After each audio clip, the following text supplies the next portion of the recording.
Good morning, this is the Eager Beaver Show. You are listening to a True North Eager Beaver Media Incorporated podcast.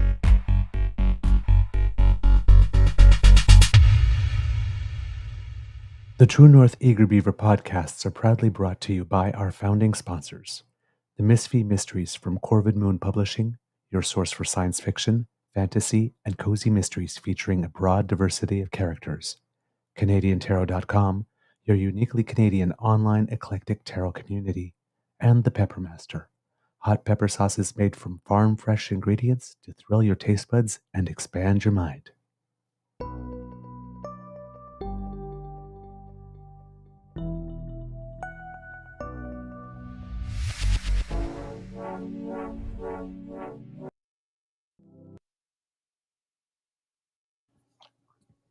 Well, good morning and hello, kids, and welcome to season 4 and episode number 578.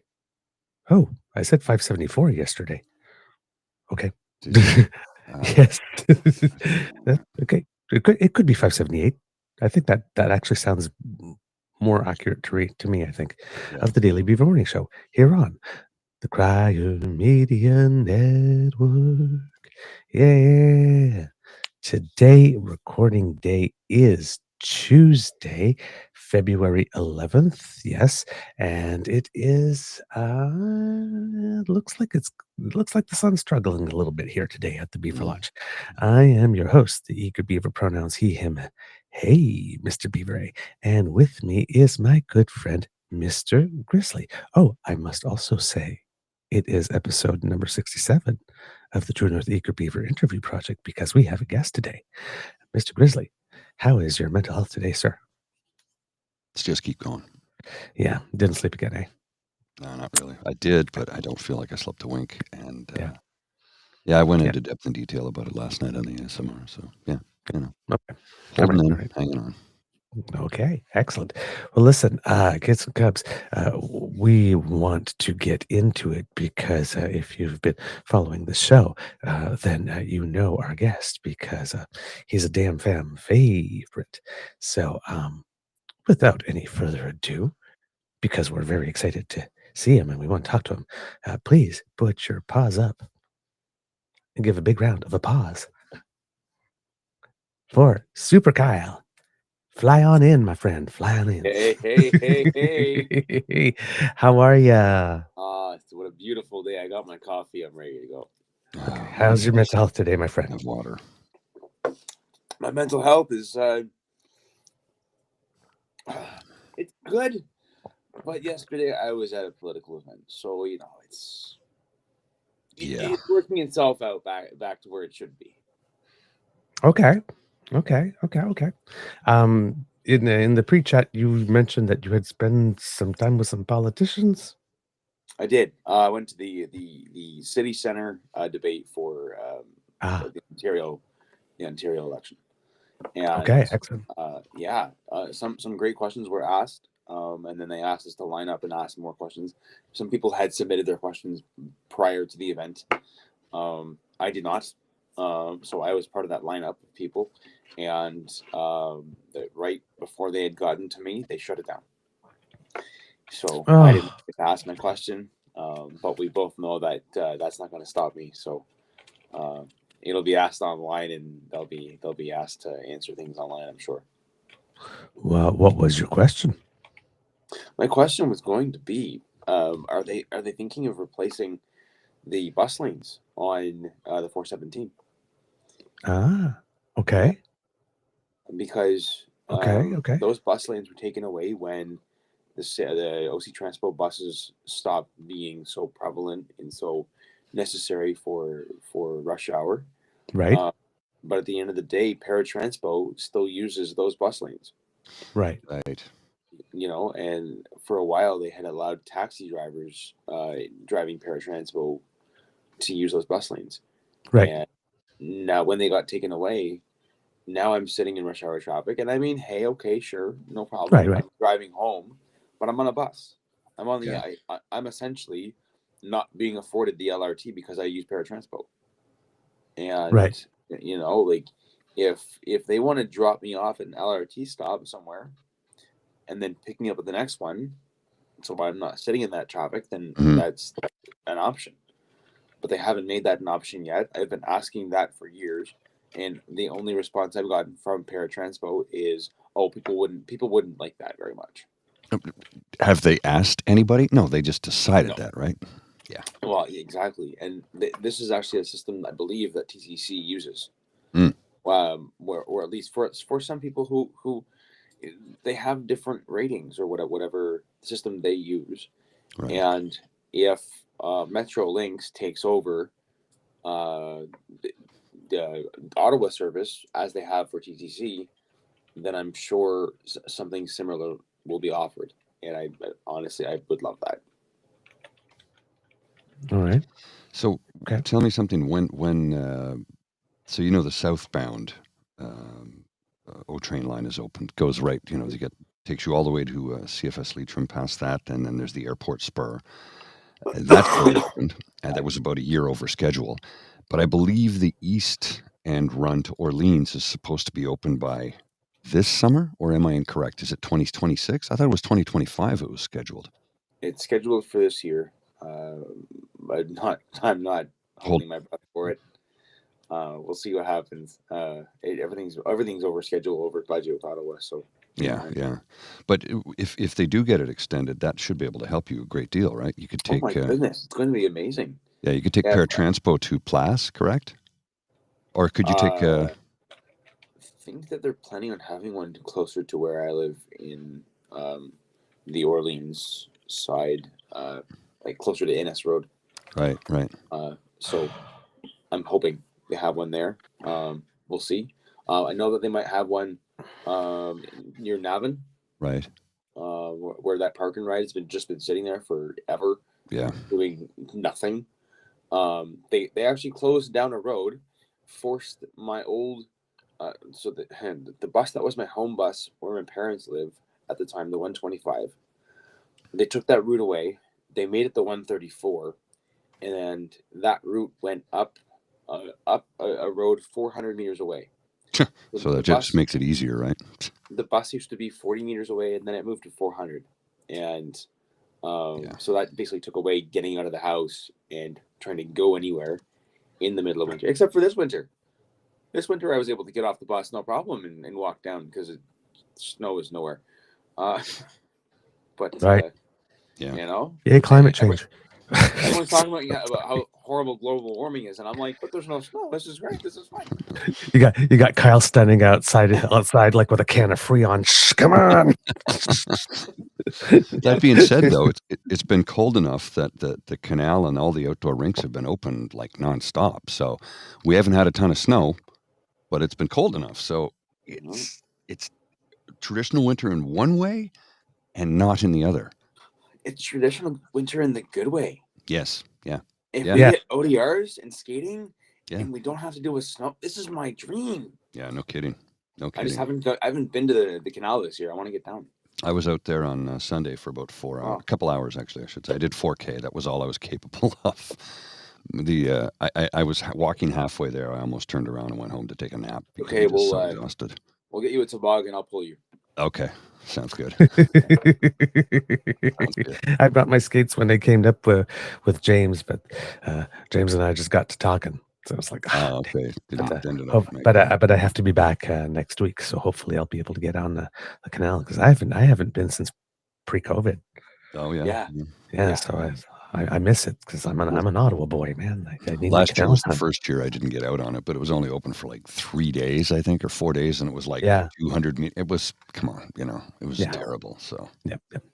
All right, my friend. As the kids and cubs know, currently in the province of Ontario, there is a provincial election because Premier Porky Pig or Yankee Doodle Dougie, make it trend, hashtag Yankee Doodle Dougie, decided that after rallying us all together with a Canada is not for sale hat and saying we must put all priorities second to all banding together to fight the tariffs, he quit Team Canada and then decided to ask for a contract extension, putting himself first.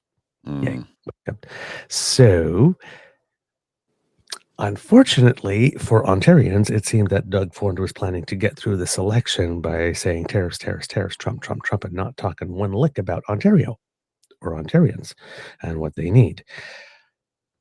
Opposition parties have been trying to steal focus because, let's be honest, when there's an existential threat, it's kind of hard for opposition parties to get any airtime because the existential threat takes up all the room, and the people that actually have direct responsibility for responding to the threat take up all the oxygen.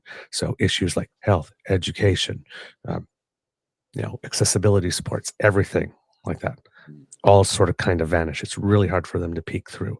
And still, through all of that, the fact that Ontario Liberal leader Bonnie Crombie came out and said that she was going to double ODSP supports, that somehow pierced through. But this is not new. No. And she is not the first. No. She's not the first, but it pierced through. So what I want to do today, if you will indulge me, is that I have the about 16-minute clip with Bonnie Crombie making the announcement in Q&A, because then we can stop through it if there's something we can comment on along the way. And then I want to go back in time to Ontario Greens Mike Schreiner. Go back 2 years ago to when he was on Power Politics advocating for the same thing. In between that, the NDP also came out and advocated for it. So I think Schreiner came out in March 2002. The NDP came out sometime in 2023. And the Ontario Liberals under Bonnie Crombie, now in all fairness to her, she could not have come out with it before because she was not the leader of the Liberal Party. Right. But, she's building the party together, yes, I guess she could have come out on day one and said it, but I mean, you want some announcements. So, but she has never not, as Liberal leader, supported this, right? But she is also the last one. However, when it comes to the other party, one of these things are not like the others. And we'll have a little clip of so-and-so seeming to forget what the D in ODSP stands for some reason. Mr. Grizzly, is that okay with you? Yeah, which one do you want to start with, Bonnie Crombie? Yeah, let's start with Bonnie Crombie. And Super Call, anytime if you got something like stop, call bullshit, or vouch, this is true, like, go ahead, you lead on this. Yeah, I got something that we can finish it all up with. Paul and I talked about. So perfect. Well, hello. Thank you for joining us today. I have a really exciting announcement to make with you all today. But first, let me say how delighted I am that our full slate of candidates from the... I got to stop for a second. I'm looking in the background and all I got in my head right now is good whole wheat shreddies. And you know whose voice it's in? Oh no. It's in Bubbles' voice. I need some of the good whole wheat shreddies. This is my ADHD brain. This is how it works, right? Oh God, yeah, I've seen it. But that was a you thing, and now it's an us thing. Thank you, Paul, for making it an us thing. This is. You're welcome. You're welcome. Hamilton area are here with me today for this announcement, and that we're here at Neighbor to Neighbor, and we've just had the opportunity to tour this food bank by Charlotte. Thank you very much for the tour. She let me know that 1,700 families are being served, households, which means that about 5,000 people use this food bank. We know that food insecurity is a very important issue with over 1 million people using food banks across the province.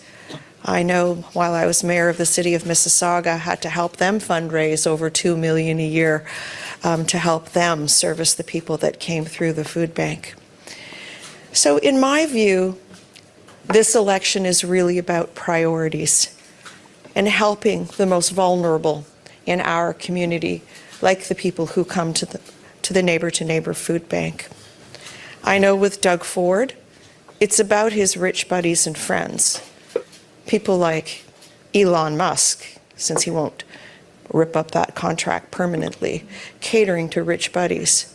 For us, it's the people in our community who need us, who are the most vulnerable. So I made some commitments, even during my leadership race, that I want to honor today because they're the right thing to do for people in our community who aren't being serviced as they should be.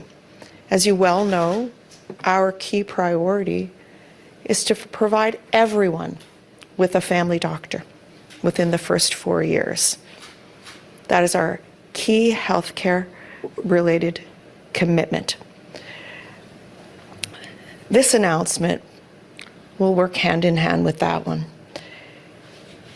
And we are very pleased today to announce to you all that the Liberal Party of Ontario will double the ODSP for all those across our province who are using it. I'm just going to interrupt for a second here. She sounds like she's on the verge of tears. Mm-hmm. Mm-hmm. Is this like a somber presentation? I don't, like, the whole time I'm getting like, does she need a tissue? Like, and I'm not being sarcastic. I'm being The sincere. pacing is a little slow. Yeah. Yeah. It makes you wonder if everything's okay. Like, do you need a hug? I'm not being sarcastic. I'm being sincere. Like, this is the vibe I'm getting. No, it's like they're announcing someone just died or Yes. Yeah. Yeah. Okay, we'll continue. And since I know, thank you.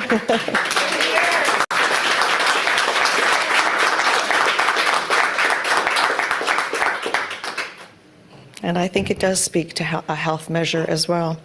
And since I know you will ask, it will be costed and part of the platform when we release it. So we are all here to answer your questions, myself, any of the questions Ontario-wide. If there are specific local questions, we have some fabulous candidates here with us, and they can answer as well. Do we have a lineup at the microphone? I can start. Welcome. Thanks for joining. Didn't we just see each other in Ottawa? I think so. Is this thing on? Oh, it is. Okay. Or you have to slouch. Yeah, no, it's my curse and blessing. I'm Charlie of the Trillium. On this promise, Bonnie, I am just wondering if you would do anything to do with the income limits that the PCs did raise but are still in place at $1,000 a month, and if you'll be making any similar promises to do with the Ontario Works payment as well.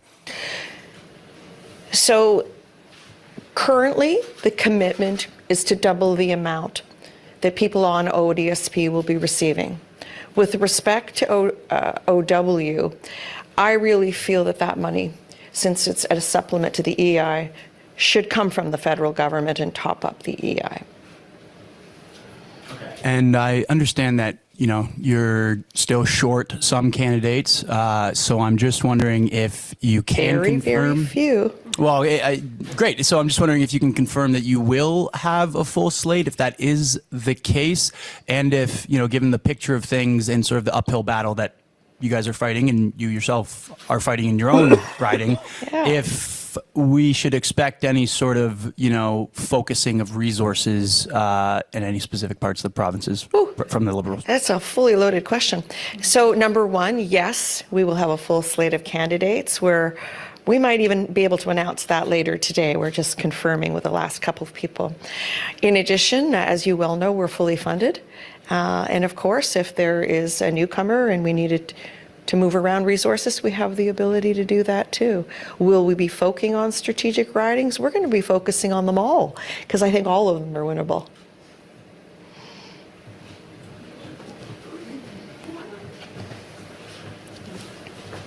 Ooh, can't seem to hear the Hi, question. there. I'm Aura Oh. Carreño from CBC Hamilton. Welcome. I wanted to ask, the NDP have made a promise to remove tolls on Highway 407. Would a liberal government do anything with the highway? You know, while I believe in investing in public infrastructure and public transit, and I certainly will look at what we will do with the 407 with respect to truck-only lanes, my priority is ensuring that you have access to a family doctor within 4 years, and to reduce the stress and toll on our hospitals. Because look at here in Hamilton, 135,000 people are without a family doctor. In the local hospitals, there is a 20-hour wait time to be seen in a hospital. So this is my key priority to the people of Ontario, to ensure that everyone has access to family health care. If I may stop there, And we haven't heard of... that was a really good pivot. Yeah. That was a very, very, very good pivot. That is classic, like communications coach, no notes. Mm-hmm. That's a good pivot. No, and it's good that she's not, veering off and just letting the person of the day control whatever it is. I find that we have been in for some time now an era of popular politics for kids, where it's whatever the term du jour is gets the most media attention, gets the politics attention, and while that can be good, at the end of the day, I think it was Mary Black from Scotland. I talked about Windcocks and signposts, and we need a signpost.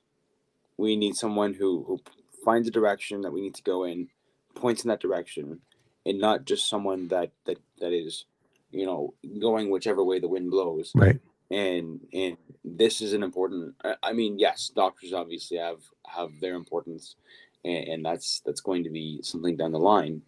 But when it comes to people who are struggling to pay rent, then that's going to take precedence overall. Yeah.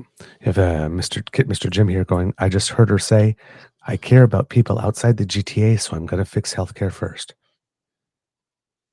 Yeah, that was nice. That was unexpected and kind of a surprise. Yeah. So that's what I mean. She's doing something strategically that way to try and pierce through.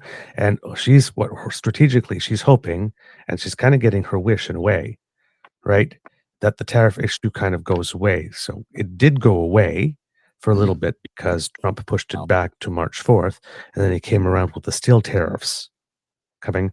And now those are also March 4th, or we'll find out possibly coming into effect March 12th. So again, it's sort of off the table. So Doug Ford can't do Trump tariffs for another 19 days. So now he's got to talk about these issues, but he's prepared nothing for those issues.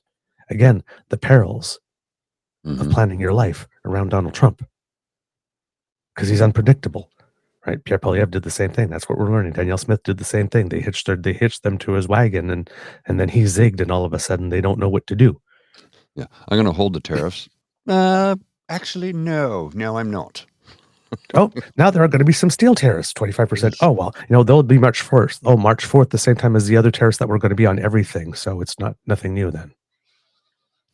Because if the 25% tariffs were going to be across the board, they were going to be on steel and aluminum anyway on March 4th. So you just basically announced what you announced before, but just kept us dancing for a couple of extra days. Like, he literally did nothing. Right? So now tariffs are off the table again until March 4th or March 12th. So again, Doug Ford now has to feel. So Doug Ford was like feeling good for about a day. And then all of a sudden, crap. Because now he's got to talk about healthcare and ODSP and everything else. And all he can talk about are tolls and tunnels. It's like he keeps forgetting that he's in office. Yeah, no kidding. Yeah, like this. And now he has to fill time. So he's making stupid mistakes, like going back to the lazy people because that worked out so well for the first time. Well, you mean this? Care of people for a little while on Ontario Works. healthy young people that are sitting on the couch watching the Flintstones. They should be out there. They should be working. There's still 200,000 jobs available here in Ontario. We can't afford that. Everyone should be out there when they have a chance. Apply. Now, if they go through rough times for a little bit, I get that. Not a problem. But there's people that have been on Ontario Works, welfare, healthy people for their whole lives. Well, these hardworking people are paying for them to sit on the couch and watch the Flintstones or the soap operas or whatever they're watching. That has to end, because people behind me and everyone around Ontario is sick and tired of working hard, paying their taxes, and watching people not pay and take from the system. And we've created that climate and the conditions because the previous government chased 300,000 jobs out of our province because of high red tape, regulations, high electricity costs, and high taxes. There's 850,000 more people working today than there was 7 years ago. We're going to continue growing our economy to pay for social services. So Okay. again, notice the typical Doug Ford thing, right? Start to sort of answer, find someone to scapegoat, and then pivot away to something that he can pat himself on the back about. Did it again here. He's okay. Let's 850,000 more people working than there were 7 years ago. Yeah, there's also like about 1 million and change more people than 2 million more people, I think. Yeah. So number one. Number two, That's the not a 200,000. No, it's not. The 200,000 jobs. Okay. Are they full-time jobs that pay livable wages? Because if it's 20 hours a week at minimum wage, that's not something you can function on. If it's not a living wage, it means shit. You're going to go out and kill yourself for what? Next to nothing? You need 40 hours at a livable wage. And minimum wage was not supposed to be the minimum amount you can legally pay someone. It was always meant to be the minimum you need to live on, a livable wage. But somehow that got taken away over the last 50 years. Maybe 45, because in 1980, somebody working full-time on minimum wage could get enough money together to put a down payment on and get a mortgage and qualify for a mortgage because it happened. Mm-hmm. Yeah. Kyle, got anything? I know, eh? It's funny when it's not funny. It's not funny. It's horrible when I see, and I hear people talking about how they can't get by on minimum wage and they can't get by on even a full-time job at minimum wage is hard to get by on. And then you look at people who are applying to jobs, who are trying to find jobs, who are on ODSP, and they are looking everywhere, going in for their interviews, having managers look at them and go, "Oh, hi," and never getting a call back immediately. So people who are putting the work in to get these jobs, to break their backs to be able to get these jobs, to break their minds, whatever it is, and then having the government turn around and go, "Yeah, we're gonna lump you in with welfare, and we're just gonna call it all the same thing because you're also a freeloader," and so it's just, it tells me how the Conservative Party sees people on ODSP. Character flaw. And unfortunately, that is something that a lot of people have no power of changing. There's people who will never get off of ODSP.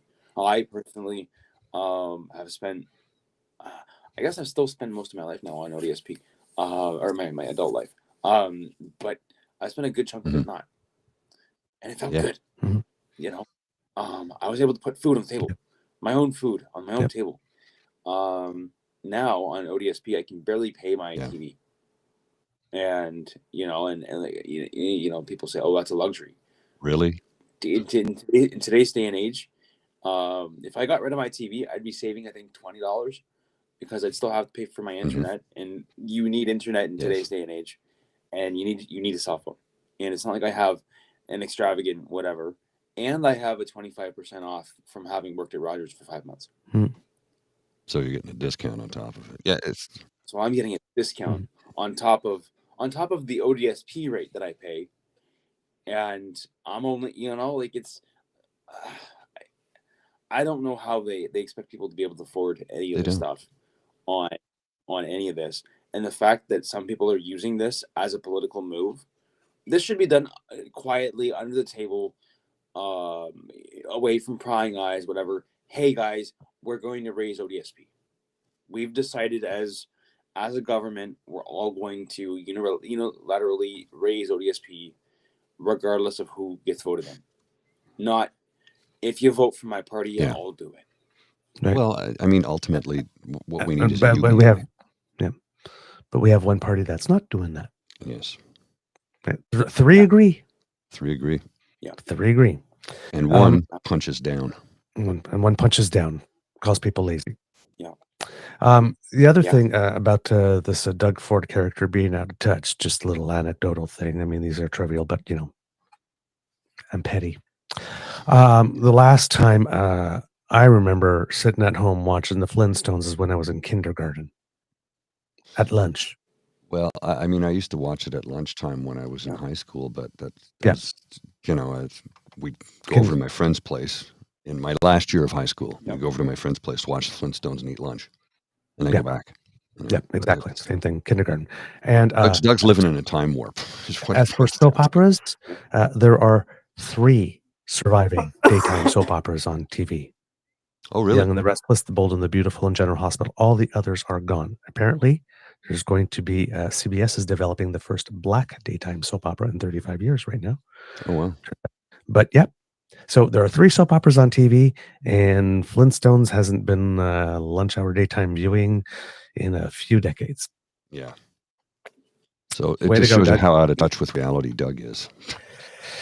But that's the image, right? I don't know how old Doug Ford is.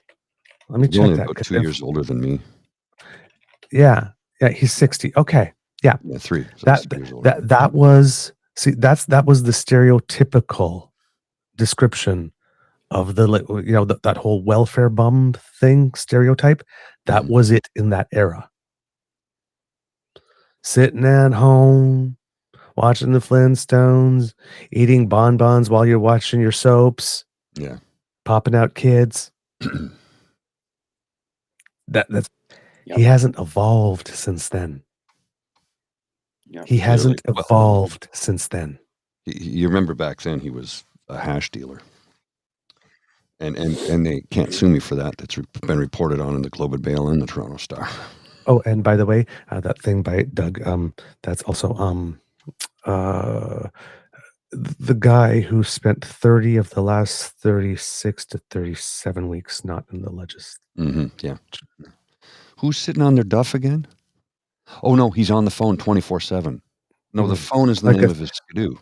And the guy who decided to call an election campaign early after investing only about 2 or 3 weeks in an image change as Captain Canada that he ditched to run in an election campaign where all he prepared for was Trump, terrorists. But other people are lazy.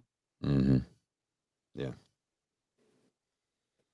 Every accusation is a confession. Absolutely. Every single freaking one. All right. So you have Bronnie Crombie. We have Doug Ford. Now let's go back to the original. The Mike Schreiner Power and Politics thing. So this is an 8-minute interview. I got a question period. Yeah, I think. Hang on. Yeah, question period is the first one. You could do question period if you like. He's sparring with Merrily Fullerton. Actually, let's do that since we were talking about Doug Ford and the Conservatives. And let's flash back to 2 years ago and see how the Conservatives thought about this by looking at how, thankfully, no longer MP, and God knows how, a Dr. Merrily Fullerton.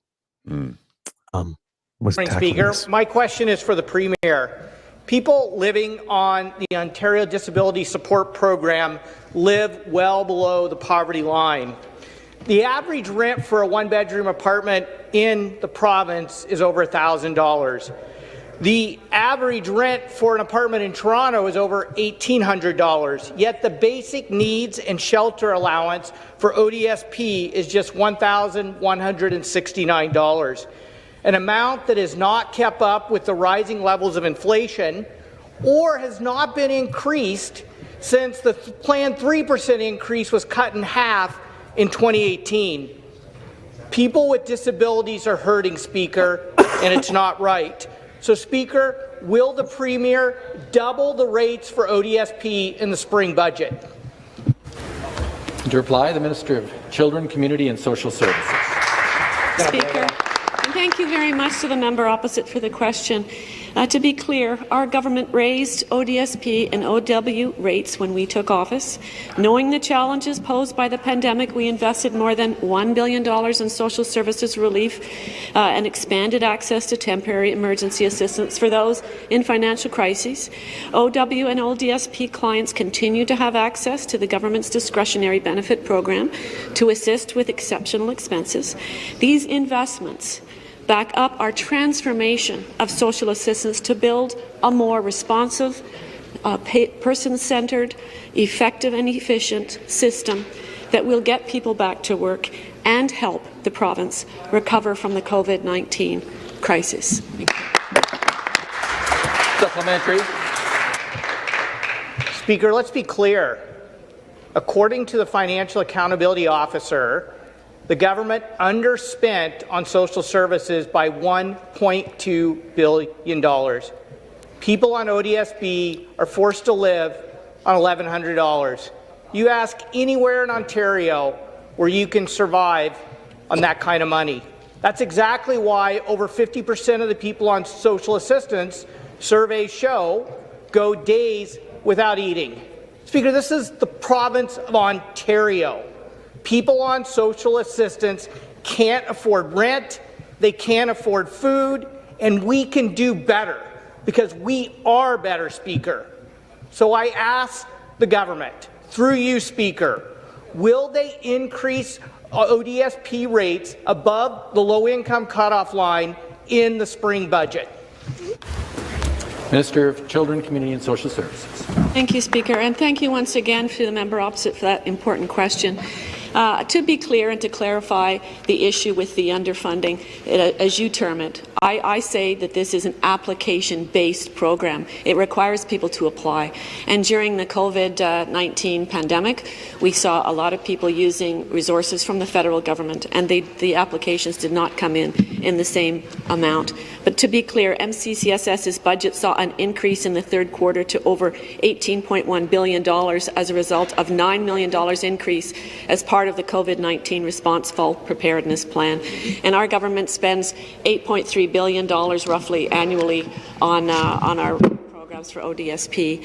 And in addition to that, we have a micro-credential strategy that I'm working with the Ministry of Labour and Training and Skills Development, as well as the mental health aspect with the Associate Minister of Mental Health and Addictions, as well as working with the Minister of Education for the $1 billion to build thousands of new... Okay, Kyle, do you have some thoughts on these answers that she gave back then?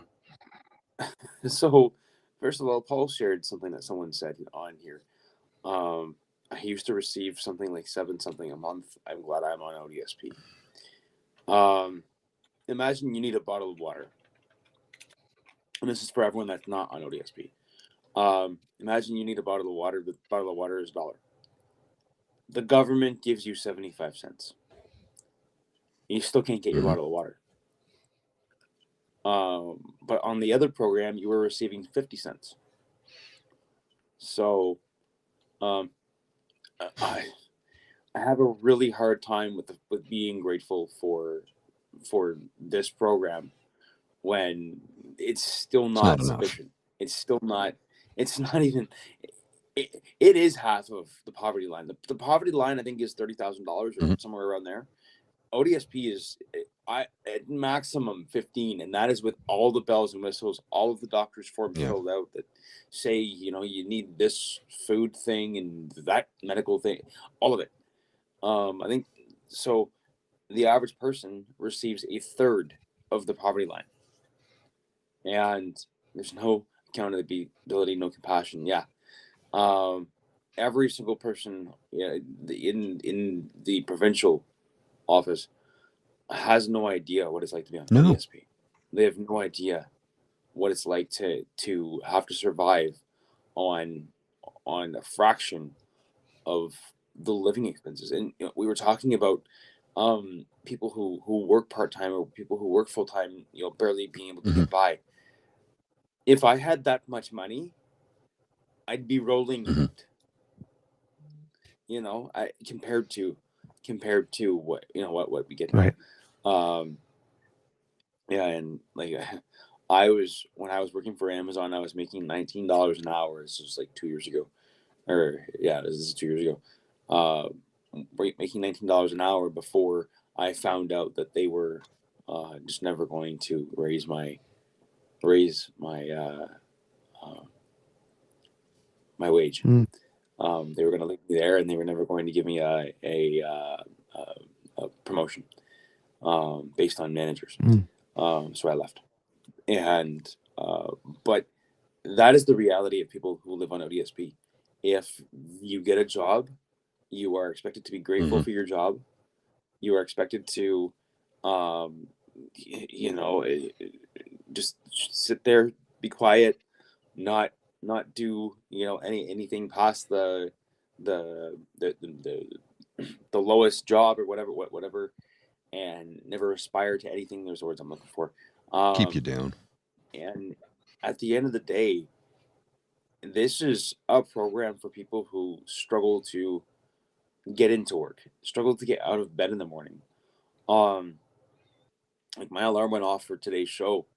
And by my alarm, I mean your text. And I'm sitting there and I'm going, oh my God, is it really that time? And okay, fine, given one of us did admit to being at the pump.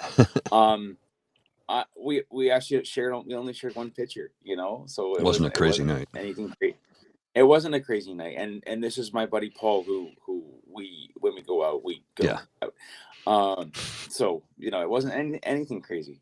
But at the end of the day, my body, when I woke up, it just went, I'm sore, I'm stiff. It just, everything felt messy. And it's just, that is my regular. Well, and let's, I don't know if you want to talk about your health issues, because you've had one or two in your lifetime, eh? One or two. I can give everyone the full quick rundown really quick. I was born with something called spina bifida. There's 3 different kinds. I have what quote unquote the worst kind. Basically, my spine, the bones never finished forming, so I'm paralyzed. That ended. That is the end of the story. Whatever, it didn't really affect me for a long time. I was able to walk with crutches and braces for years. Walking never really held that really high command for me. But I had that until I was 18, give or take. I also at birth, I was diagnosed with something called hydrocephalus, which in Latin literally translates to water on the brain. I have too much, which is why I have a giant head, and I'm like 5 feet tall. Hey, aren't you happy I took the glasses off so you can see my head? But do you see your head? I did that.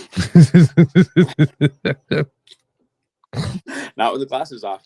And then where'd they put it? At 7 years old, 6 years old, I was diagnosed with Arnold-Chiari malformation, which basically is part of the brain being pulled down into my neck because of the spina bifida and the cord and whole stuff. Anyways, that was fixed on my 7th birthday with the surgery, or at least stayed. Right. Not fixed, but stayed. And then at 27 years old, I was diagnosed with this thing called primary progressive multiple sclerosis. And that's where everything changed. At 18 years old, I stopped walking. We didn't know why. We just put it off to the side, figured, hey, I'm just moving on with my life from walking, whatever. It became more difficult for me, but nothing else did. There was no other changes to my life. Since then, I've crowd surfed like 4,000 times. Whole thing, never really thought about it. Actually, no. Between there and there, I only crowd surfed like 4 times. Geez. It's since the MS diagnosis that I have. But with all of that, I ended up basically having a sunburn feeling at one point, and that was just my nerves firing all at the same time on my back. Middle of winter, I didn't realize what was going on. Went to the doctor. Doctors did a whole bunch of tests. It ended up with the MS, and I had I went into the doctor. They said there's nothing we can do to stop it, but we can slow it down. And so now I'm on medication to slow it down. That's the long story long. At the end of my day, I see all of the things that all of the places that I could work in this city that either have one step up, or all of the places that would not work with me using a wheelchair, but could if things were changed. And or all the places that I could shop that I could shop at during COVID because they came outside and served you, or they served you in a different way. Right. And then when COVID went away and we went back to our regularly scheduled service, there was no entering shops for me. There was no any of this. And so those are the issues that I faced looking for a job and trying to find all of this stuff is, what can I do to first of all, ignore the pain that I live with every single day. I live with a baseline level 3 in pain. You know, and that's just what that is. That's fine. You know, I'm 35 years old. I'm getting older. It's fine. It's okay. But I'm young. I'm, you know, in the grand scheme of things, I know I'm not old. I make the joke, but I know. And I see all of the opportunities that the city doesn't seem to care about, province doesn't seem to care about. And when it came to transit yesterday and them cutting me off right before I got to my question, which would have been a 2-minute, a 1-minute question because I can get it down. Why did you take away the bus lanes on the 417? Not a big question. And can we put them back? And that affects paratransport users who would benefit from not having the stop and go of a taxi. Right. And the pain that they live with there. So at the end of the day, people who use these programs are expected to be grateful. Yeah, which is bullshit. It's bullshit. It's absolutely. And I am so heartbroken the fact that I don't know who commented that the 740 whatever that you used to make and now you're making ODSP. That is the worst. That is the worst increase ever. I wish. I hope one day you can pay for your water bottle. You know, because this is. I'm lucky that I live in an area where my food bank is 400 meters away. I can get there, and if it's snowing, I can email them and they will deliver it. Well, it's the thing that troubles me is so many folks, politicians, municipal and federal and provincial, fail to realize that people with disabilities still can live whole, full lives. They seem to think you should just sit at home and watch the Flintstones, according to Doug Ford, and never go out, never have time with friends, never go to a pub, never go to a concert, never go to an art gallery or a museum or a show, or just meet friends for coffee because, oh, well, you're disabled. You just want to sit at home and do nothing. It's like, no, fuck. That frustrates me beyond belief, because what they fail to realize is that, okay, it's a little bit more difficult for you to get around, but it doesn't make you any less of a person. You have the same thoughts, feelings, wants, needs, and desires as every single one of us. Aspirations, dreams. And that's what. Yeah. That's part of the reason why I hate that word. I know. And I think I've told both of you guys this, and maybe I've said it on the show, but I'll say it again. I'll say it forever. Disabled, you see it every day. You see it. You see disabled computer, disabled system, disabled tank in the army, disabled athlete. He's on the disabled list. And in those contests, it's appropriate because that person is no longer doing the thing that they were meant to do.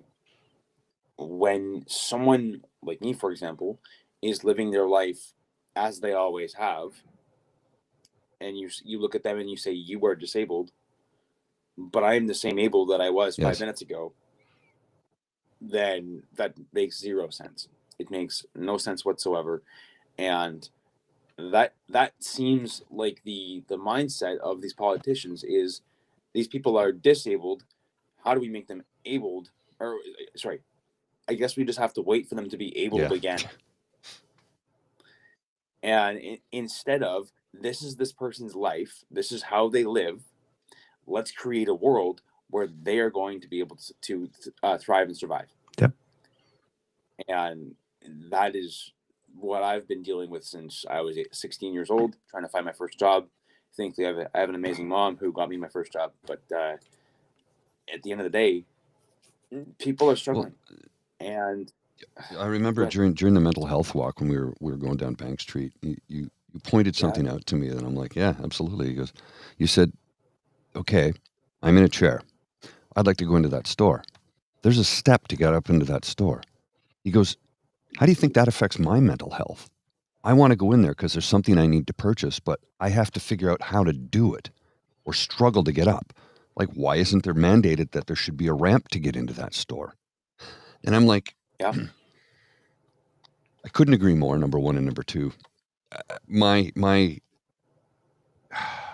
worldview, if you will, changed a few years ago. And just give me a little leeway on this for a moment, if you can. Walking to client sites downtown Ottawa, I have a double stack tool bag, like a trolley suitcase, but it's not 4 wheels, it's 2, so I have to lean it. So it's quite heavy. Trying to manipulate that on site. Now, remember me, I'm physically fit. I'm 6 foot tall, about 180 pounds. I'm in good shape, and I'm carrying this. I'm wheeling this along. And it's flipping over off all the time because the sidewalks are so full of cracks and crevices and uneven. And then there's places where, how do I get from here to there? Shit, I got to lower this over a curb. Now, for me, it would be easy enough to just go say, screw it, I'll just, want to. But if you're somebody who is using a wheelchair, suddenly that becomes possibly dangerous. Because what if you can't get over that curb, and when in attempting to do so, you flip and fall, and now you're face down in the pavement. Or you roll backwards into traffic. All right. So it was like literally me just wheeling a tool bag around downtown Ottawa, going from site to site. Not only that, you get into some buildings and go, there's no ramp here. I got to take everything apart. I got to take 3 bags and one at a time up the stairs and reload it. And now I'm physically exhausted and I have to go install something or repair something. And I'm like, this is something that I can just put a stop to at any given time. You don't have that choice. So that's where I see things like this and go, we need to use DEI, diversity, equity, inclusion. And the equity part of it is making it equal for everybody so that you can get into that store, you can get into that shop, that business, that office, that gym, wherever. The city, when it comes to city facilities, they're pretty good at it. They're not great, but they're pretty good. But the public sector, or the private sector, I should say, needs to do a lot more. Now, I know there are rules in place where if you don't have a ramp, you have to have an elevator. but they don't always get enforced. New construction, yes. Yes, if it's a new build, they're pretty strict about that. But if it's an older building, they just let it go. And what I've noticed is south of our border, I can't believe I'm going to say this, but the Americans have done a better job at this. The what is it? The ADA, American with Disabilities Act. Yes. Yep. They enforce that with an iron fist. They do not joke around about that. I've worked with Americans who are like, we can't do that because the ADA stipulates. And he goes, and we're not bending on this. I'm like, good, nice, nor should you. And thank you for pointing that out to me. Because I was consulting with a project in the US. And he's like, no, with the ADA underway, we have to do, and we need this much clearance and blah, blah. And he went on, and I went, okay, no, perfect. We'll figure it out. They are deadly serious about that. Whereas here, in new construction, sure. Why aren't we making older buildings do something to help people? And not only that, not just, again, like I said, not just for people who use wheelchairs, but for people who use walkers, for people like me who are trying to get into the building to help you out, and I have to struggle to do it. Like I said, I was physically exhausted just getting to the damn building. Mm-hmm. Yeah. And again, for me, it could be easy enough if I just hopped in a vehicle and drove there. Yeah. Not everybody has that opportunity. I wonder, can we do the 51st state thing for like 6 months? Just to get that part fixed? Just get that part fixed. But then you get the healthcare bill. Then we got to pay for it all. So they give you the sidewalks, but then they slap you with the healthcare bill. Right? Here's your sidewalk and here's your gun. What? Yeah. But then I wonder what the states, because like there's got to be people on state coverage. Yeah, there probably is. Yeah. You know, so I wonder what they do for that. Yeah. Then. So you know, as you're, but go ahead. No. I'm saying. Well, since we're talking about the accessibility stuff, we mentioned it very briefly on the show when it happened, but I'd like to go back to it because it was on January 2nd, right after the New Year. There was a plan to have an accessible Ontario by 2025. Yeah, it's 2025, and it is. So this is by Vanessa Balintic of CBC. On a spring day in 2005, Ontario's Legislative Assembly was filled with applause. In a rare moment of unanimity in politics, legislators celebrated their vote to make the province accessible to people with disabilities by 2025. The Accessibility for Ontarians with Disabilities Act was created to help people with disabilities fully participate in society, bring them to the table in crafting regulations, and build mechanisms to enforce standards. Advocates and experts hailed the legislation as groundbreaking and progressive. That's how David Lepofsky remembers it. Lepofsky, who is blind, worked for years with other advocates to make the legislation a reality. But 18 years later, he says the province is nowhere near its goal. Quote, "We've been warning about it for years," said Lepofsky, the chair of the AODA Alliance, the main consumer advocacy group monitoring the legislation's implementation. He says his group has been actively trying to meet with the progressive conservative government on the file, to no avail. Gee, maybe that's why they don't have an ODSP announcement. Quote, "Government after government, minister after minister makes nice speeches and then does nothing." Yeah. Advocates and people with disabilities say the slow pace of current and previous Ontario governments in implementing the AODA has hindered the bill from reaching its full potential, leaving roughly 2.9 million Ontarians wanting. The conditions range anywhere from physical to developmental to mental health and mobility and are often invisible to others.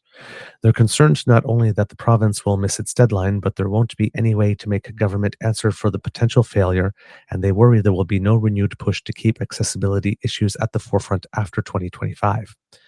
Anthony Frizina, the spokesperson for advocacy group Ontario Disability Coalition, says the lack of prioritization of the file is putting people with disabilities at risk. Quote, "We're more vigorously keeping track of it. We want to hold people accountable," he said. Frizina has spina bifida, a condition that occurs when the spine and the spinal cord don't form properly, and uses a wheelchair. Quote, "I find that people with disabilities, the perception is like we're asking for so much and then we're coming off as complainers. And that's an attitude barrier that needs to change." According to the legislation, the AODA aims to develop, implement, and enforce standards related to goods, services, accommodations, employment, and buildings before January 1st, 2025. The legislation applies to every person in both the public and private sector. The Ministry of Seniors and Accessibility told CBC Toronto Minister Raymond Cho was unavailable for the interview on this series, of course. Asked if it's confident it will achieve accessibility by 2025, the ministry's Director of Communications, Wallace Pidgeon, said in an email the province is, quote, making investments across the province and working to achieve, meet, and exceed the standards set out in the AODA. It's the law, he added. Yes, but I remember reporting then, and maybe this will be later in the article, but when people were asking about enforcement, they said something like, we prefer giving people opportunities to learn or something. But it's the law. Every 3 years. So go ahead. Yes. no, go ahead. Okay. Go ahead. I'll say Okay. it after. Every 3 years, the government must appoint someone to review its progress on the law's implementation and recommend any improvements. There have been 4 reviews since the AODA was enacted. Charles Beer, the first reviewer whose report was released in 2010, said his review aimed to smooth out the legislation. Quote, with subsequent reviews, there was a constant around how can the government better lead on this and bring it into the greater public, said Beer, also a former Liberal MPP and minister. The 2 more recent reviews released in 2014 and 2019 have concluded the status quo is not working.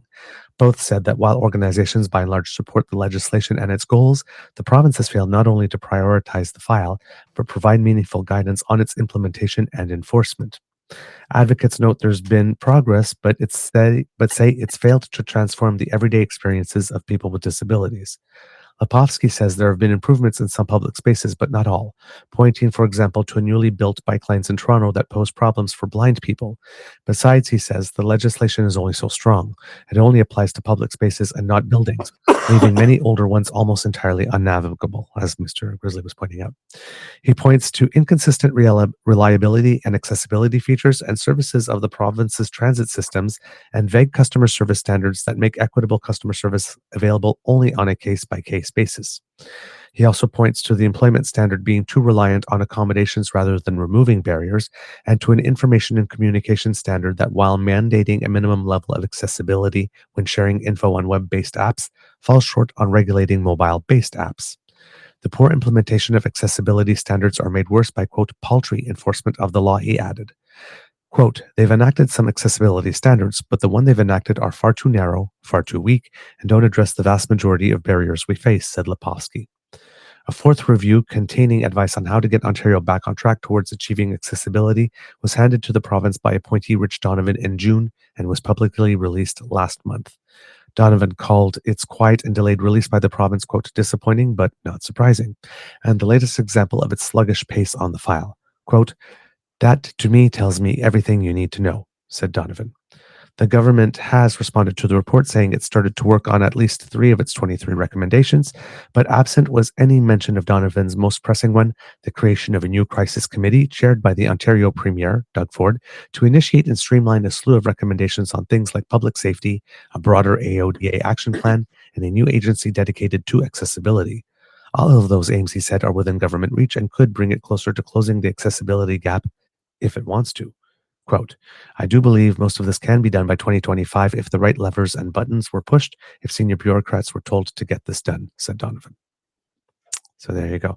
And Kits and Cubs, I am going to put a link to the report itself here in the chat function for you if you want to take a look at it.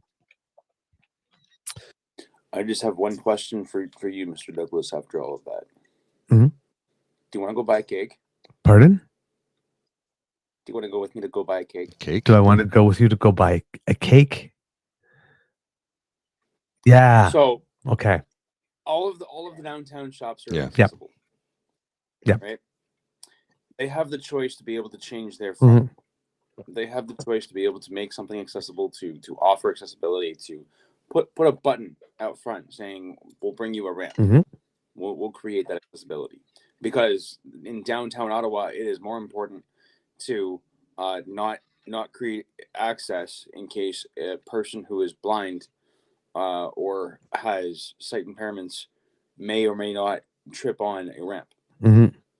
A person who encounters barriers all the time and has to be able to navigate those anyways, we're going to stop putting ramps out in case that person trips. But these places have that option. These places also have the option to turn down clients. Mm-hmm. I'm just spelling it out for everybody. Just making sure. But these places have the opportunity to turn down clients they do not want to serve. Mhm. I guess based on certain things or ways to get around it. And I would like to see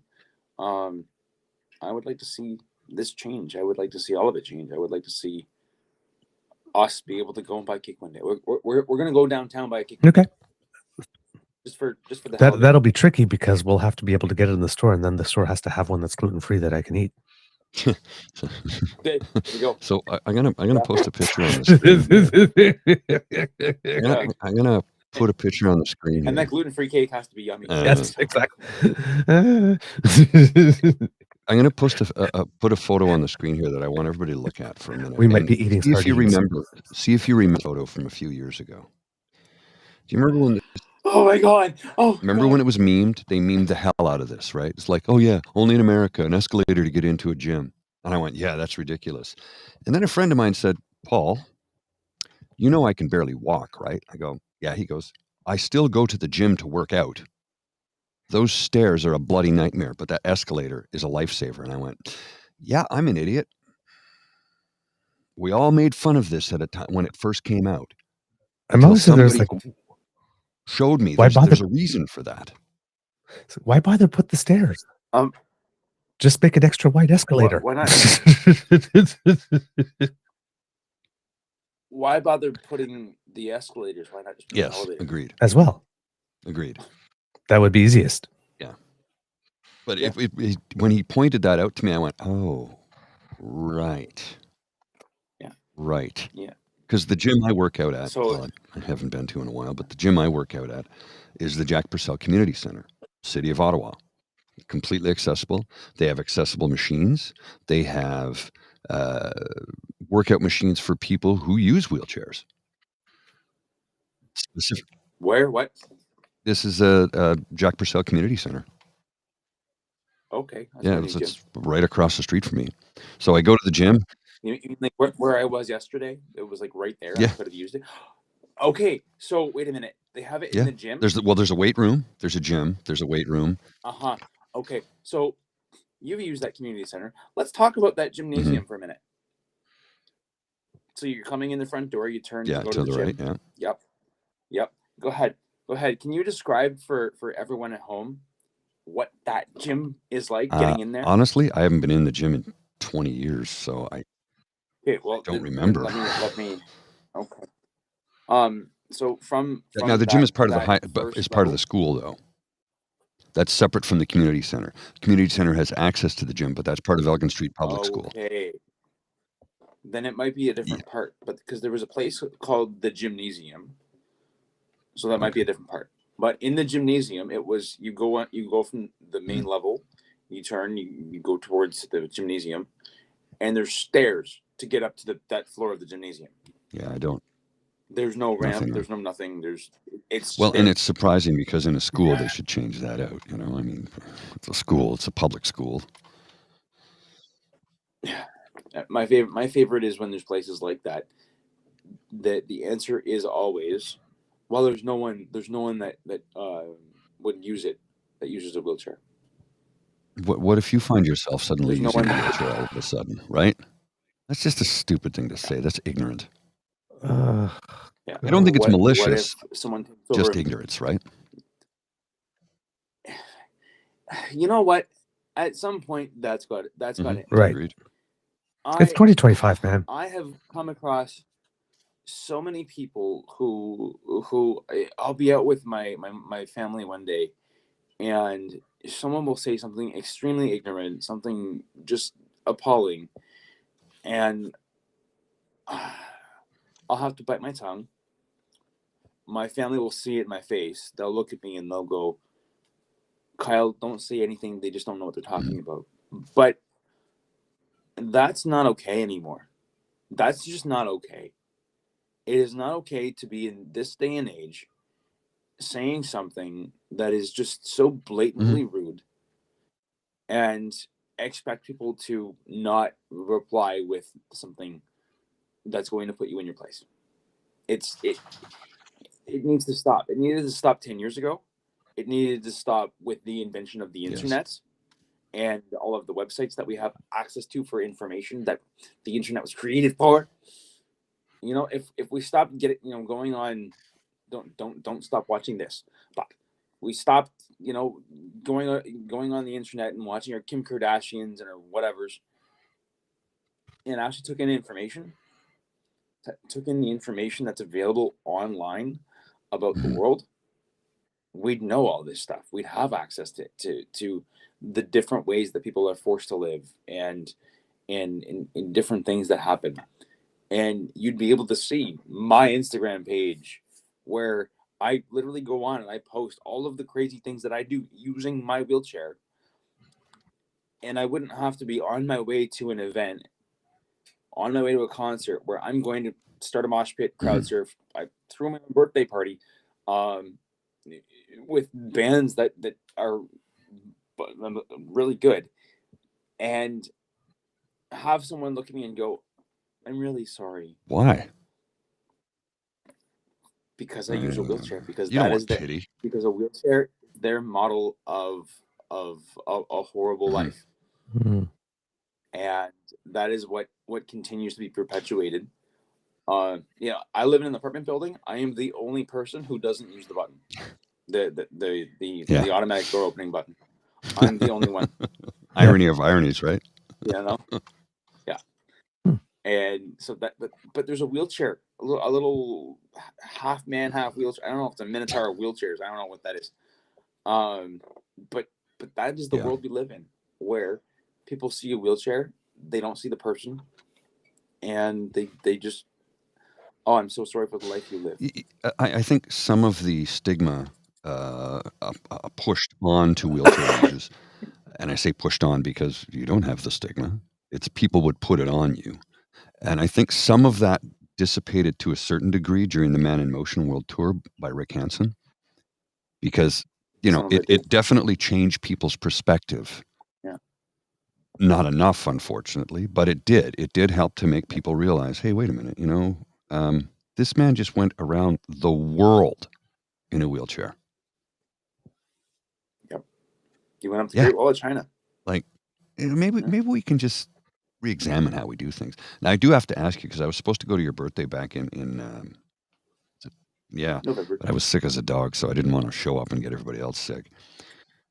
I appreciate that. Well, Rainbow Bistro, and of course we'll talk about what took place that night. But oh yes, that is not an easy place for you to get into, sir. And admittedly, if anybody watching or listening has ever been to the Rainbow Bistro, you know that it's not easy to get into if you don't use a wheelchair. Yep. It's a very steep staircase. Yep. You walk in the door, there's a meter landing, and then it's almost straight up to get up there. Yep. And I know they'd like to be able to put in like maybe a squirrel lift or something like that, but the business kind of shut down for a bit, and then they reopened, and it's struggling, and a lot.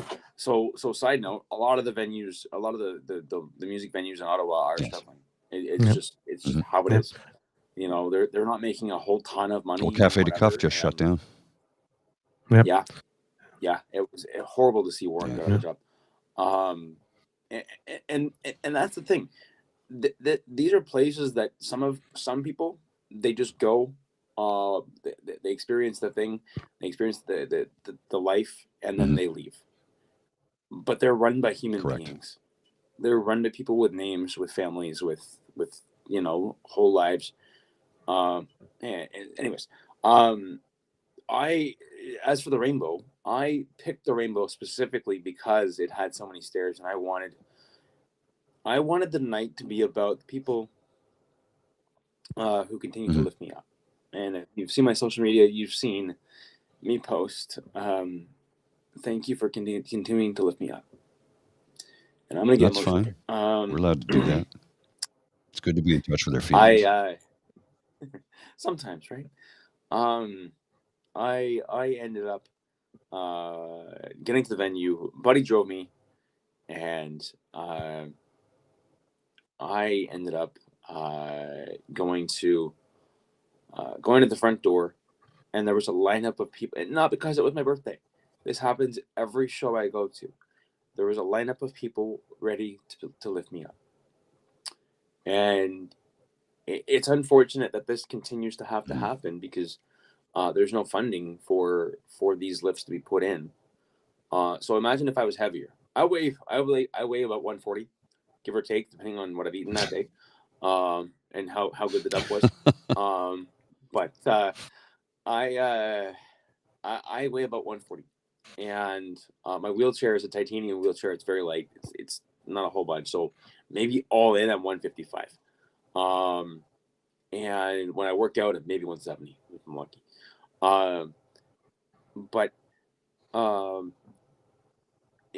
someone who uses a power wheelchair doesn't have that luxury. Because those things are really heavy. That's it. There's a lady who frequents some of the shows, and she's able to walk a little bit. She usually walks up the stairs to the venue and then has someone help her carry her chair up. And then meanwhile there's me, who wants to lift me up. Can you tell whose ego's a little bit bigger? But when I said I was throwing it at the Rainbow, she messaged me and she said, "I'm sorry, I'm not going to be able to make it to your birthday." And I asked her why, and she says, "Because it's not accessible." And I sent her a picture of me going, "Hi, it's me. Are you kidding?" And so she wasn't coming. She ended up coming because I convinced her. I went, "Are you kidding me? Well, there's like 4,000 people that can get you in at the same time as me if you want." I ended up inviting a friend of mine who I've known since I was 4. Her name's Jess. And I said, "Please come. I'll comp your ticket." She paid for her own ticket though. I said, "But please just come. I have a big idea. I need your help." She shows up. I look at her and I say, "We're crowd surfing tonight." And the Rainbow does not promote the crowd surfing. It's a small area too for they really don't want you to do that. But they understood for the night, if you will. And I've done it a couple of times there, and they, so long as you go up once and you're not making a habit of it, they're pretty good. But at the end of the day, that night was about creating access, and the events that I want to put on are about promoting the bars that we go to, and the access that could be. The access that could be for so many people, whether it's the patrons, whether it's people who want to work there. I would love to be able to leave my apartment, go downtown, go to the bar and work my job. I'm already, you already see me at like 1,000 shows a year. So I'm already there. Why not just work at a bar and then do my promotion on the side for everywhere else? Well, why not? Yeah, I mean, like, seriously. Yep. I would love to be able to do that. Unfortunately, a lot of these places aren't accessible. And, the worst part is the washroom. Oh, God, yeah. The worst part is, "Hey, Kyle, do you want a beer?" Nope, I'm good. I'm good. I'm not going to be able to use the washroom until 2 o'clock tomorrow, when I get home. And that's one great thing about the pump. They've got lots of really big accessible toilets in the back. Right? Yeah. No, that's it. Yeah. If I could throw some of my metal concerts at the pump, let's go. Yeah. I don't know if No. but it's the Irish metal. Hey, I will bring Dropkick Murphys. Let's go. Oh shit, yeah. Break out the fiddle and let's go wild. It's funny, not funny, but what you mentioned that too, because us in the gay community, we had the same thing. There was a bar called CP on Somerset. It doesn't exist anymore, but it was the same thing. It was like this old, that's right, but it's like this old sort of like 3-story sort of house back then, and like downstairs there was sort of like a piano lounge, and then there was like a main bar with a pool rail on the main floor, and then all the way upstairs was like the dance floor and the bar in that area, and then there was a further upstairs from that. And all of it was stairs, right? The only elevator was a dumbwaiter back, and then when it was a restaurant to get stuff from the kitchen downstairs all the way up. And one of the community organizations treasurer used a wheelchair, and he's been the treasurer of this organization now for 15 years, 16 years. And once a month there was a bar night that they would host there to raise money for their organization. And every single time, you know, there'd be somebody there, the chair like this, and he would actually go up, like get out of the chair, like lift himself out of the chair, turn around back onto the back of a step, and then like with his hands hop the steps going backwards all the way up, and then someone would carry the chair up. But it was once a month, every month, probably for a decade and a half. Wow. Now, like the group, the organization, though, you know, they'd go out to all other places and whatnot like this, and there was, you know, the group itself had made, you know, changed in all the ways that needed to be changed for this person to feel totally, completely included. But still, when they went out, you know, it's like, what do you do when the one place that allows you to have the bar night to raise the funds for your organization, so you have to negotiate that deal with a whole other bar, and then you'd have to find one, right? And it's like, and how many gay bars are there in the city? In Ottawa? Yeah. In the late 80s, early 90s, right? Back in the days when all the gay bars had all the windows blacked out so nobody could see inside. So so nobody knew who was there. Nobody knew who was in there when we still had to hide. Wow. Right? Centertown Pub and the Coral Reef Club. Coral Reef, then there was the Bee, which was upstairs, like up like a metal fire escape. The Coral Reef was like in a parking garage, and then you had to go, like everything was downstairs, upstairs, in the basement, had windows blacked out. Like if you were gay and using a wheelchair, forget it. Yeah. You might as well be celibate. I mean, it was just right. You couldn't get into any of the spaces because that factor, you know, that we were always hiding. Like this, you know, what the buildings that would rent out to a place for a gay bar didn't want to announce it was a gay bar, right? Yeah. So sometimes the only thing you knew was if you use a wheelchair, but if you use a wheelchair, you're not romantically involved anyways, right? Yeah. That's the other thought, right? Yeah. That's the other side. Yeah.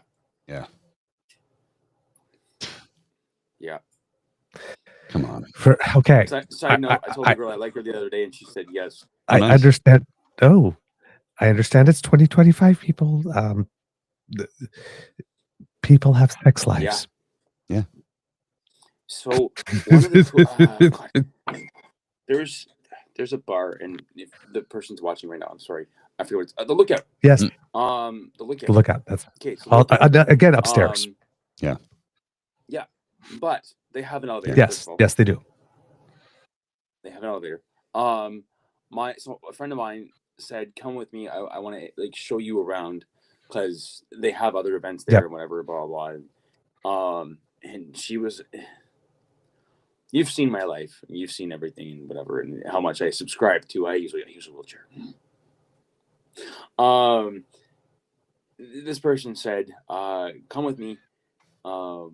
There's lots of people in the disability community that come to this bar, and you know that they participate in the nights here, blah blah whatever." And I'm like, "Okay, I'll go with you. I got a couple hours. We can go do whatever." Cool. Meanwhile, I talked to like 4 people that use wheelchairs, but like very occasionally. Don't get me wrong. I have nothing against people that use wheelchairs. Okay. Oh. No. Whatever comes next is gonna make you cringe. Listen. No, I just there's lots of people who they have their situation and they let it consume them. And it breaks my heart to see. And if you know me, it's never been something I've been allowed to do. I was never allowed any of that as a child, you know, and I wouldn't want it. I'm 35. I wouldn't want to go back and have that. But at the end of the day, there's people, oh, my back is hurting today. And I'm like, okay, I have Advil. And, whatever.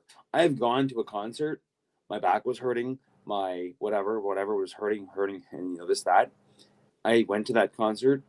I left there feeling like $1 million. Guess what? My back was still killing. Right. But you go out, you get your blood flowing, you have your good time with your friends, your endorphins, your dopamine and whatever, blah, blah. And that is what drives me.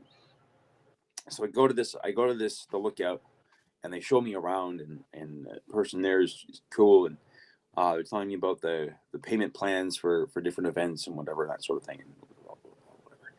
And I'm sitting there and I'm going, this elevator is a new thing for this building. It's not like, someone looked at it and said, oh, we're not going to be able to do anything about this. They said, we see this problem. We want to be able to have these people in this community be able to join us. What can we do about it? And they put in an elevator. They spoke to the landlord, whoever they had to. They dealt with it. Why is it so hard for places to be able to get this done? Why does this need so much? And why can't we have access through other buildings? What's the 24-hour diner? Elgin Street Diner or Dunn's? Dunn's. Dunn's. There's upstairs. Upstairs has a show. Is it live? Live on Elgin. Yes, live on Elgin. Yes. Yeah, that's above Zach's. Yeah. I've performed there a few times. Zach's. Thank you, Zach's. So above Zach's is live on Elgin. And Zach's, why can't we have an elevator in Zach's, and then I can take the elevator up to live, instead of someone having to carry, or someone totally missing out because their chair isn't able to be carried because it's 4,000 pounds. I'm sure we will come to a point where wheelchairs don't weigh that much, or they don't have to anymore, because there are new innovations. We're not there yet, though. But we will get there. We will get there. Yeah, we'll get there. But in the meantime, right now, this people year, are being excluded. 2025, people are being excluded. Let's change it now. Let's change it for the accessible Ontario that we wanted to create. Because at the end of the day, people are being left out of social situations. Mental health is being affected. We started this show, you asking me how my mental health was. My mental health is fine because I was able to get from my apartment to that place that I decided I was going to last minute yesterday on OC Transpo. Paratranspo wasn't about to afford me the opportunity to get a last minute bus or get there on time, for that matter.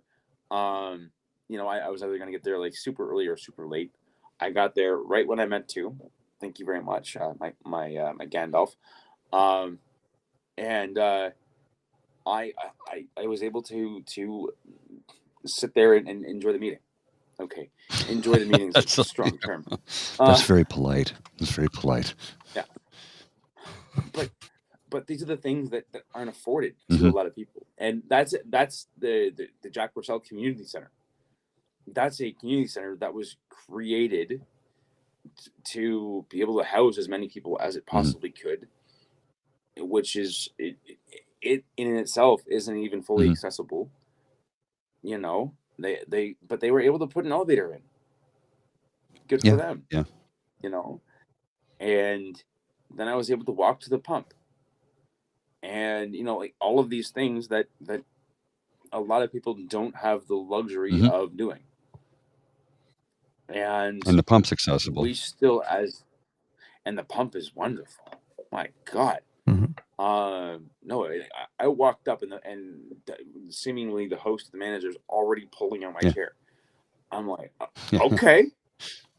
I don't know if you remember me, or if this matters, if this is just the treatment, but this is awesome. You know, I'm like, am I getting the Paul treatment today? Is that what's happening? Just mention my name. Mention my name. But They'll give you a good seat. yeah. Double joke in there. Double joke in there. Oh, bring your own.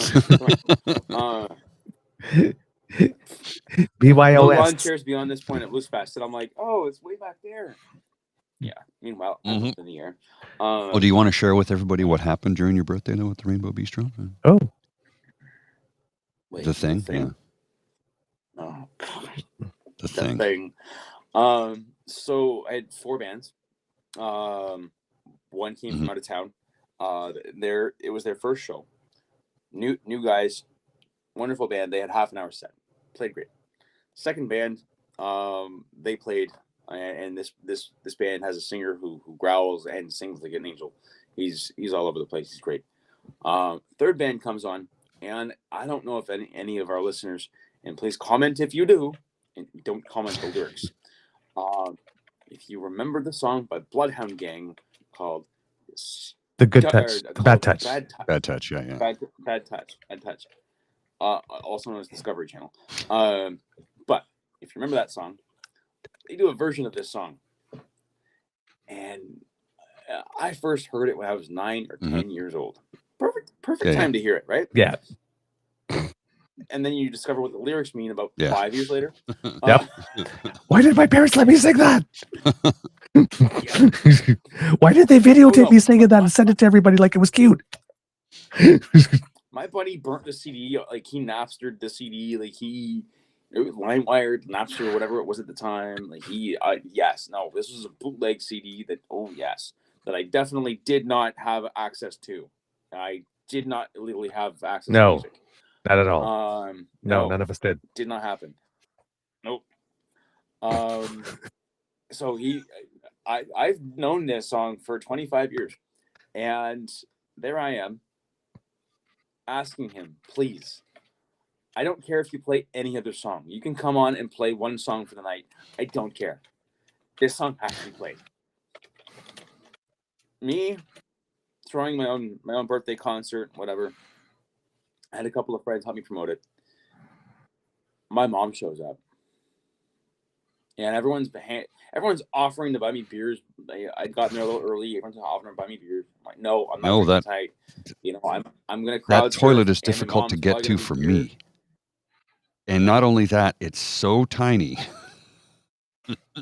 Here's the problem. I ended up having my first beer handed to me by my mom. I love you, Mom. It was wonderful. It was a good time. And then my second beer was handed to me by my friend Laura. Our friend Laura. And then my third beer was handed to me by my mom. Laura's good. Oh, yeah, Laura's she's a good friend, too. Brilliant photographer. Laura, you hear this? If you're watching, you hear this? You hear this? Don't stop. And if you do stop, just maybe come to my events. There you go.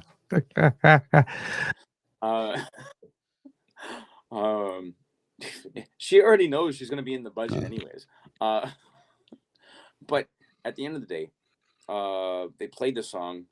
My friend Jess, who I had begged to come crowd surf the show, and we got the best picture. And it was a good time. And that right after I'd crowd surfed, they put me down, and I was fine. I'm fine. Okay. No, that doesn't happen until now. And I'm looking around, and people are like sort of, bobbing and whatever. And I'm like, no, this is a good song. I'm starting a mosh pit. So there I walk up to a buddy of mine. I push him, and he comes over and pushes me back. Anyways, pit starts. Pit's good. My rule in the pit is you push my shoulders. You push my upper body. Don't push my chair. No. Right. Please don't push my chair. Someone push my chair. And I say I have this rule I can only say I have this rule because enough people know who I am at this point for me to be able to do this. Someone pushed my chair. I guess they either just didn't realize they were doing it or didn't know who I was. They pushed my chair into someone's foot. I wheelbarrowed out of my chair, did not break my leg. I go to get back in my chair, and again, I've had a couple libations. I turn, I feel my knee pop. I'm like, oh no, my knee pops all the time. You know, I was popping back into place, whatever. My ACL sort of deteriorated. I don't use it, so I didn't. Yeah. Get like sticking around, whatever. Go to get back in my chair, don't realize anything's wrong. My leg feels kind of loose. Whatever. I sing with the headlining band, Beyond Driven. The lead singer wrote a song called No Such Thing as Can't. Oh, yeah. She wrote a song called No Such Thing as Can't because she was going through her own time. And I messaged, she was posting that she was having a bad time on Facebook, and I messaged her. I said, what's going on? And we just hit it off since then. You know, she was looking for answers for a medical thing that she was going through. And I was, me not even realizing where she lives. She lives in Quebec. I was like, no problem. I've got contacts for you. I can get you in for an MRI real quick. Whatever you need, let me know. And then I found out where she lived. Yeah. Okay. So it didn't that really changes. work out. Yeah. Is your health card transferable? But should be. It should. It really we should have Canadian health. Like in the We UK, really it's should. called the National Health Service. Just take it away from the provinces. They're not doing a good job anyway. Clearly. No. And I'll bet you, if somebody tabled legislation to say healthcare is going to be a federal matter, it's no longer provincial, I think most Canadians would support that. Maybe some people in Alberta would get fazed by it, but I think most Canadians would support it because they know how terribly it's done at the provincial level. What is up with Alberta and Quebec? What is? Although Quebec's been the most patriotic province in the country under this new thing. Lately, that's been. You know how bad you got to piss off cool Quebecers to say they're proud Canadians. Yeah. And I lived in Quebec for many years. So I go on stage, I sing with the headlining band, we sing our song, and close out the night. Everyone leaves. I settle up with the bar. They say they're going to transfer me this much from the sales. Great, awesome. A couple of buddies carry me back down, and they go off on their way. Now I am wearing a Sens jersey and a t-shirt. It is it's not -3. warm out that night. It's not warm and it's windy. So I'm like, you know what? -3 is not bad. And I sort of looked at it, but I did not look at the wind chill. So there I am at the bar, the bar next door, trying to like get into a sheltered area. They're closing down. It's like 1:30 in the morning. They're closing down. Because hi, welcome to Ottawa. We close bars at 1:30. One last call's at 2 on a Friday night. This is Saturday, yeah. right? Yeah. Saturday, yeah. I'm sitting there. So like, some of the best stories I have, because I sort of made friends with some of the owners. I've shut down the bar, and then we realized that it was like I was able to take the next bus. Yeah, that's early. I was able to get on the next bus. Yeah, and go home. That's how late I stayed. Anyways, so security walks up, and I'm like, "Hey, man, like, can I just?" And like, "Oh, sorry, man, we're closing down." One of the security guards sees me freezing and goes, "Here, bud, take my jacket. I'm just gonna like be in there and shutting stuff down, whatever." Cool, thank you so much. 2 o'clock rolls around. Paratranspo. Not Paratranspo. The taxi service that I had to book the morning before.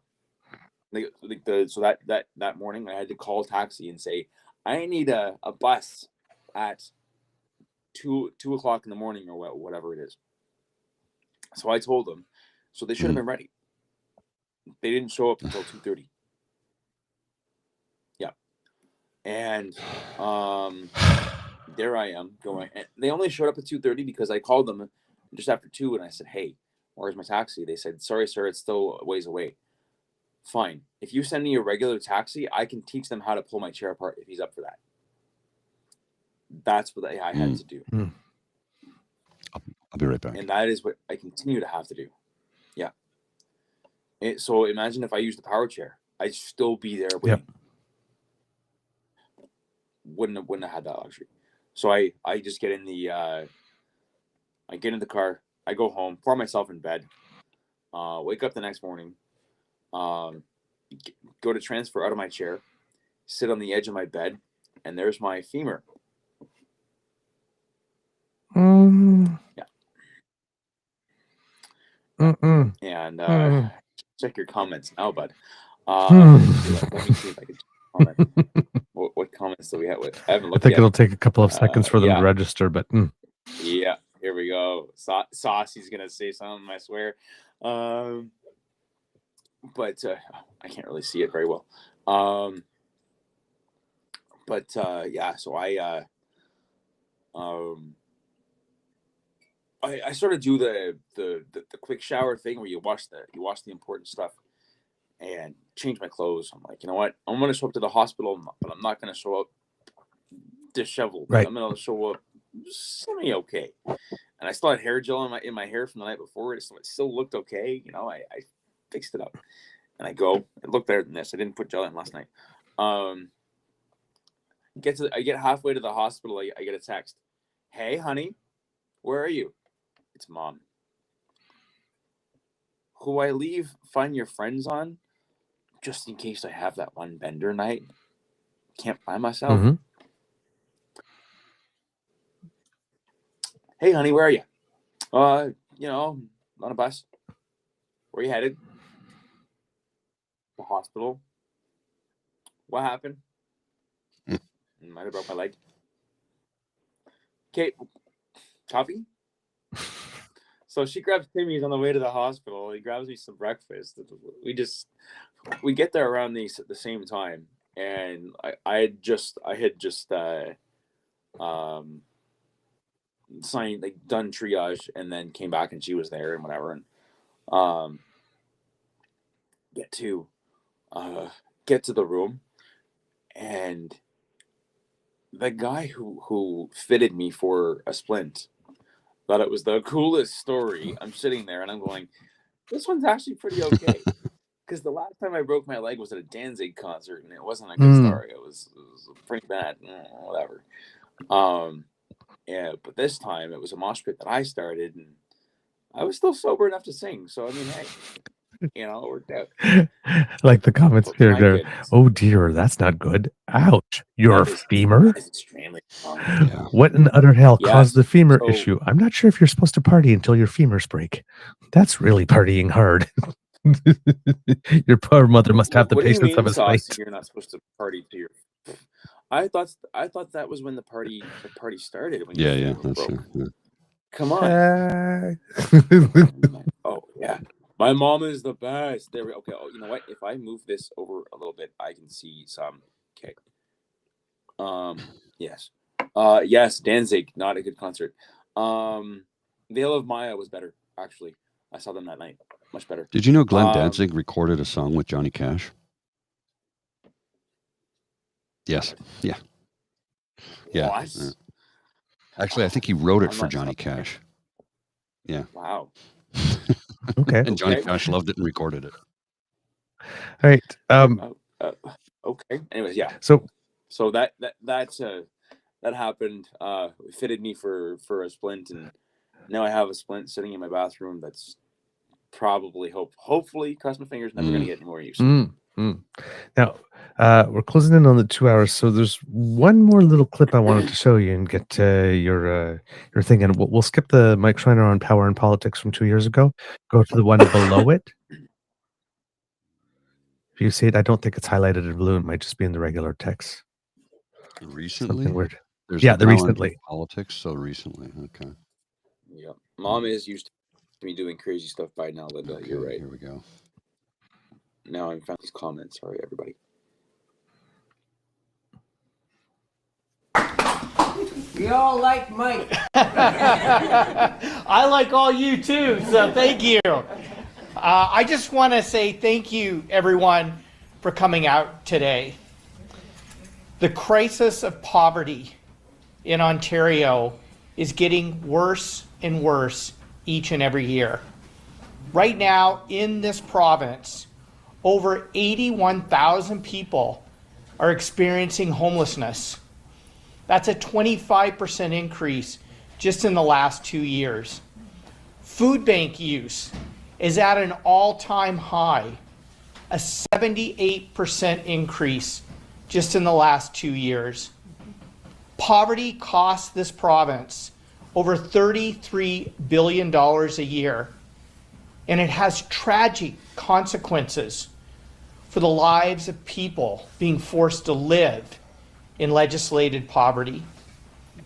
Doug Ford is not only failing to fix this problem, he is making it worse by forcing people with disabilities to live in crushing legislated poverty.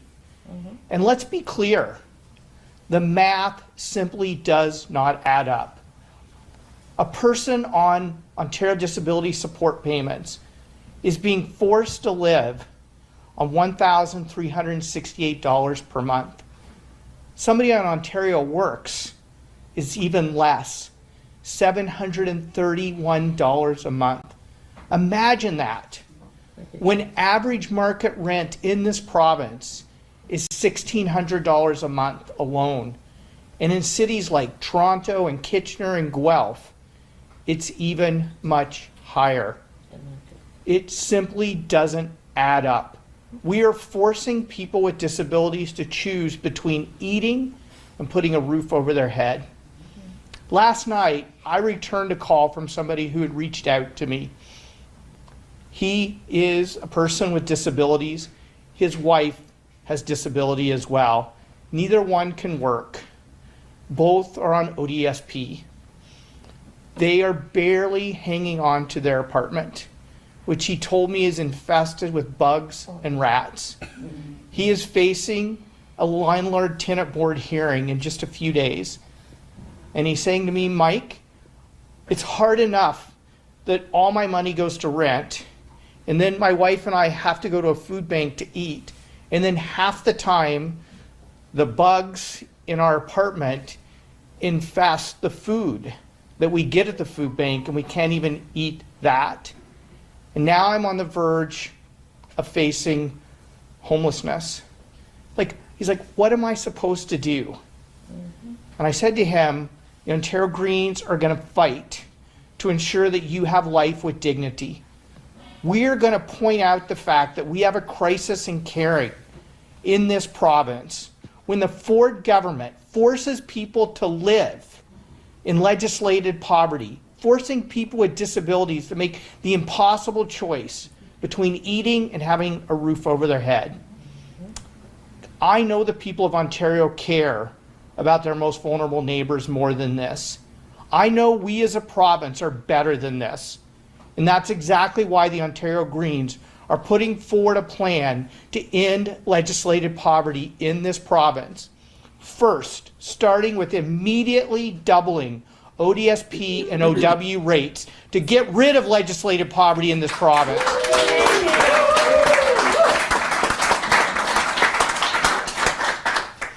Second, we will end the clawbacks for people with disabilities. It is wrong that somebody is penalized for living with somebody who they love and have their disability benefits clawed back.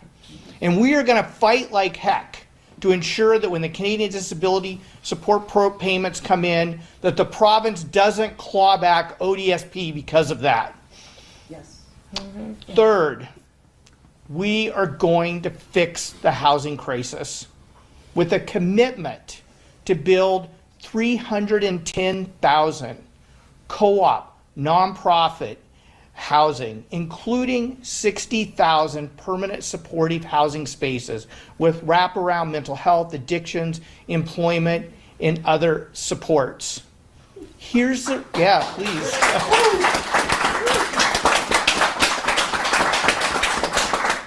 So we can end homelessness in this province. Something that is so important that people of Ontario need to understand.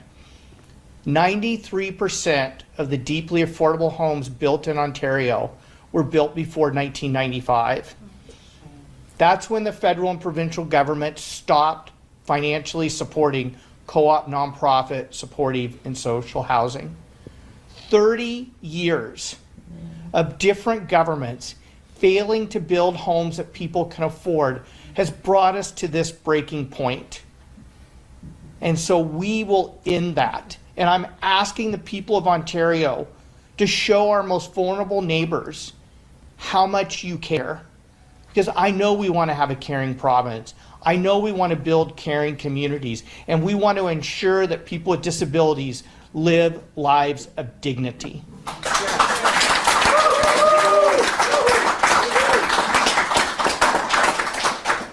Thank you for joining us today, and I'm happy to take any questions.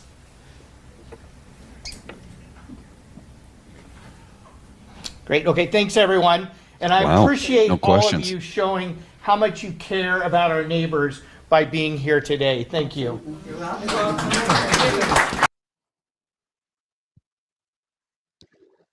I really like Mike Schreiner. I really do. I said that in the last election. He was the only one during the debates who actually addressed issues and stayed on point and talked about the issues at play, whereas Dean Del Duca. Del Duca, Steve I wanted Del to say Del Mastro, and I knew that was incorrect. Yeah, Stephen Del Duca and Andrea Horvath. Well, Andrea Horvath just picked on Del Duca when he was only recently put into that position. He wasn't in government. Didn't say anything negative to Ford, which I'm like, is this woman a wolf in sheep's clothing? And as those of you who live in Hamilton will know, yes, that's exactly what she is, a wolf in sheep's clothing. Mike Schreiner walks the walk and talks the talk. Did you have any thoughts about that, Kyle? Well, I hope all 4 of the Green elected people in the next election can survive. I like ideas. Ideas are nice things. Everyone's now throwing the ODSP stuff out there. Maybe that means something. Maybe maybe it means that things will change. Right now, after watching ODSP be used for basically the entire time I've used it as just the extra padding on someone's political chase. Here's my problem is the Liberals right before Wynne was kicked out she was like, you know what, if you reelect me, I'll give you another whatever, blah blah blah. And then Doug Ford came in and gave that, which very nice, whatever. It was nice that it came earlier on in his tenure. That was right. But at the end of the day, they're not focused on that right now. He's focused on this whole tariff, Trump thing and whatever, which again is going to affect people 100%. I'm not saying don't focus on it, but focus on the most vulnerable. Focus on the people who wake up every single morning looking at their lives, asking for things to change, wanting to do what they can to make things better, trying to just talk to anybody they can to make those changes, and realizing that what they have to say isn't going to be able to make anything happen. And at the end of when it comes to what these politicians are doing, it is horrible to see them continue to use this as their play, and I'm disappointed. Simply put, I am disappointed. I am waiting for someone to take this on and go, okay, we see the issue. I'm waiting for all the parties to take it on. We see your issue. This is what it takes. ODSP is, $15,000. The poverty line's $30,000. we'll give you that. Yeah. We'll give you 30. Or we'll give you 40. We'll give you 40 for God's sake. And then we'll give people on Ontario Works closer to 30. Well, I got to give You you, know. because I'm looking for work right now, and I'm going through the job listings, and I see some of them on the Canada Job Bank. And I've seen positions that advertised, and I shit you not. Salary, $35,000. I went, what? And then they show the qualifications listed. I'm like, okay, you guys are high. Somebody's been smoking crack. They want a minimum master's degree, and they want to pay you $35,000 a year. If I have a master's, I'm not getting out of bed for less than 50. I mean, like, even that's not even enough. Like, look, the minimum, the middle class cutoff. I don't know what it is currently, but a few years ago in downtown Ottawa, in my neighborhood, the middle class cutoff was $87,000. Yep. So they're offering 35. I saw one that offered 50, and I went, "You guys are high. You guys are high. This is not acceptable. These are not living wages." Mm-hmm. They're like, "We don't want people to be a ward of the state." Well, then pay me enough money to fucking survive on, so that I can save money, I can invest money, I can put money into RRSPs and a TFSA, so that when I have to draw CPP, OAS, and GIS, I will still have enough money in my RRSPs to support me until, you have to put me in the ground. No. Corporate profits make higher. Yeah. Mm-hmm. I just want to answer playing with 3D right now, because they if you can pop that up. Elaine, yeah. They are two different things. RGI generally subsidized housing. How do I put this properly? Subsidized housing is will give you money based on this, and then but you live here. RGI is you can live where you are. Right. Like, I was offered to stay where I am. Here's this money, blah blah blah, whatever. But there's like filing your income, blah blah blah, whatever, all the time, that sort of thing. So, I don't know what the specific differences are, but those are the generals. Okay. Based on what you were saying there, Mr. Grizzly, I have this thing here from it says that middle class in Canada, it's not the medium line, but from what I can guess here, it ranges from 53,359 to 106,717. It's calculated as if you earn between 75% to 200% of the median household income after tax, which is 66,800. So maybe that's the number you're looking for there. But that's the median household income. It fluctuates depending upon where you live in the country. Yeah. So if I'm this number here, but this number here, if I remember math class accurately, it's been a long time. Median, I think, is the one like literally right in the middle. If you take all the salaries and like right in the middle, so it would be 66,800 in Canada. Okay. Or is that the mean? Wow. Now. No, the mean is all of them added. All of them added. Yeah, so the medium. Yeah, exactly. Yeah, so numbers spreading the higher half. Yeah, so it's literally right in the middle. So that's for all of Canada. Provincially, they would be different, but nationwide. So yeah, if you're not making 66,800 after taxes. Well, let me just that's put after a tax little. Number. Let me put a little thing on the screen right now. So I'm gonna this is the building I live in. It was built in 1959, and it's currently owned by a big company. They bought it back in the summer, and they're doing renos, and they're turning 1 bedrooms into 2 bedrooms, bachelors into 1 bedrooms, 2 bedrooms into 3 bedrooms, and you need to have money to live here. If you look at the rents on the screen right now, a one bedroom, $1,950.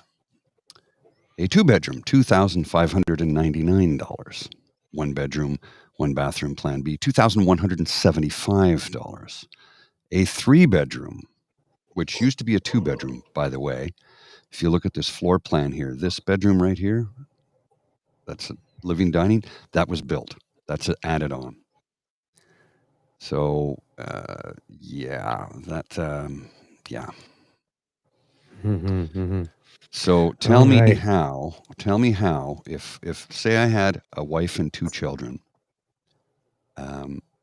or a wife and a child, and I needed an office space to work from home, because I have friends who live in this building who have a couple of kids who live in the 2 bedrooms.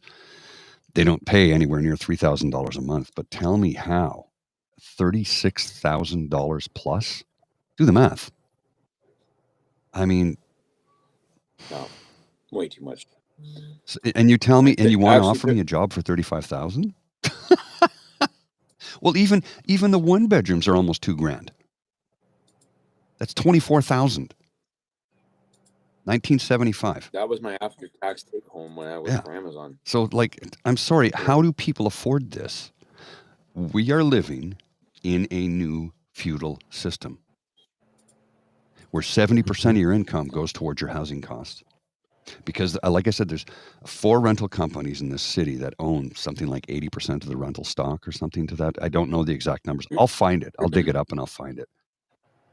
We need to end corporations buying up rental properties because they are literally profit motivated to the nth degree that the shareholders need to get a bigger return each quarter, and people cannot afford to fucking live. There's a big problem in this country right now. And it's not Justin Trudeau's fault, by the way. This is provincial and municipal that needs to be dealt with. So if the federal hammer has to come down and say, all right, screw this shit, you get no more money from the federal government until you lower and make things affordable, which we know isn't going to happen no matter who's in power. Yep. Can we also talk about the AODA real quick? Yeah. When they're building new places, there was a mandate on the level of accessibility that each apartment has to have. And it's basically the ground level floors have to be accessible. A couple of the ground level floors have to be accessible. Why not make every unit? Because at the end of the day, people have friends, and they want to go to their friend's house. So I had to throw that in one more time, because if you're going to your city hall or whatever, and they're talking about putting in a new thing, if you happen to be going to one of those, please keep that in mind. Because at the end of the day, I have friends who I want to go to their house. I want to go wherever. Not easy. And my buddy lives in Old Minto Homes. They're now under a different company. But they used to be Minto Homes, and they aren't accessible, and so why not, when those places are being rebuilt and refurbished, let's make them all, let's give my niece the ability to have her uncle over, or her grandparents or whatever, I just see it continuing to happen, and it's a bad circle.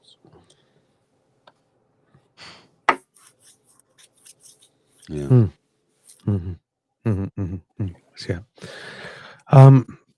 There's before we go, there was one thing that you were mentioning earlier that hit me. I had made a note of it, but the conversation got away when you said that you were looking for work. Because it's the same thing as going out and buying cake. Because not only do you have to find work that will employ you, that will give you possibility of advancement as well, that will see you as a person, whatnot, but then it also has to happen to be in a place or a building or organized in such a way that you can actually get there. Yes. As well. Yeah. So you got that extra layer, right? Because looking for work is the hardest work anybody could ever have. And then when it's like, and we all can't work everywhere because just skill sets and whatnot, right? Or knowledge, we don't have it. So already all the workplaces are not accessible to us just by virtue of what we know, what we have in our head. We can do anything we want to. Okay, the Toronto Maple Leafs.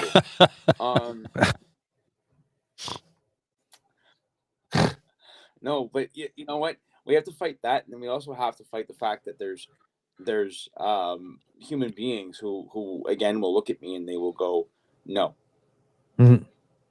They will go, my company is not having That will be the extent of the thought Which is into why it too. It'll be reflexive. Nope. Yeah. Yeah. And I have run into that, and I mean, obviously they can't do that, but you can see it in someone's face, you can hear it in their inflection, you can hear it. All the things that are not words. I've gone to places where someone went, oh, hi, more times than I Yep. care to count. I've had a couple of job interviews that way too, and it's like, oh, I know I'm not getting this one. Yeah. Yeah. You know, and it's like, what can I change about me to help better suit you? You know, people. There was a big push for a while about hair color, and people who have different hair colors and different hairstyles being able to get jobs and being turned down for whatever. And I'm sitting there and I'm going, okay, I'll do that. I'll change my hair if you need. Mhm. But there's no changing my hair. There's no changing a simple thing. Yeah. And being able to go and get that job. Yeah. And you know, I'm easily employable. Apparently I don't know enough French to work at the city, so I gotta fix that. That is at 2025, I'm going to try and fix this. On peut pratiquer. But yeah, exactly. I'm saying we could practice. I'm just saying. I'm happy to be your practice buddy. No, yeah. Oh, yeah. Oh, I picked up what you were putting down. It was just yeah. No, and I'm in the local rock scene, and the local music scene is very Yes. But we bring a lot of people from foreign places, and by foreign places I mean not got no hull. Yeah. Yeah. No, but like we bring a lot of imports. So I mean, you know, they all speak French, and they're all happy to teach me.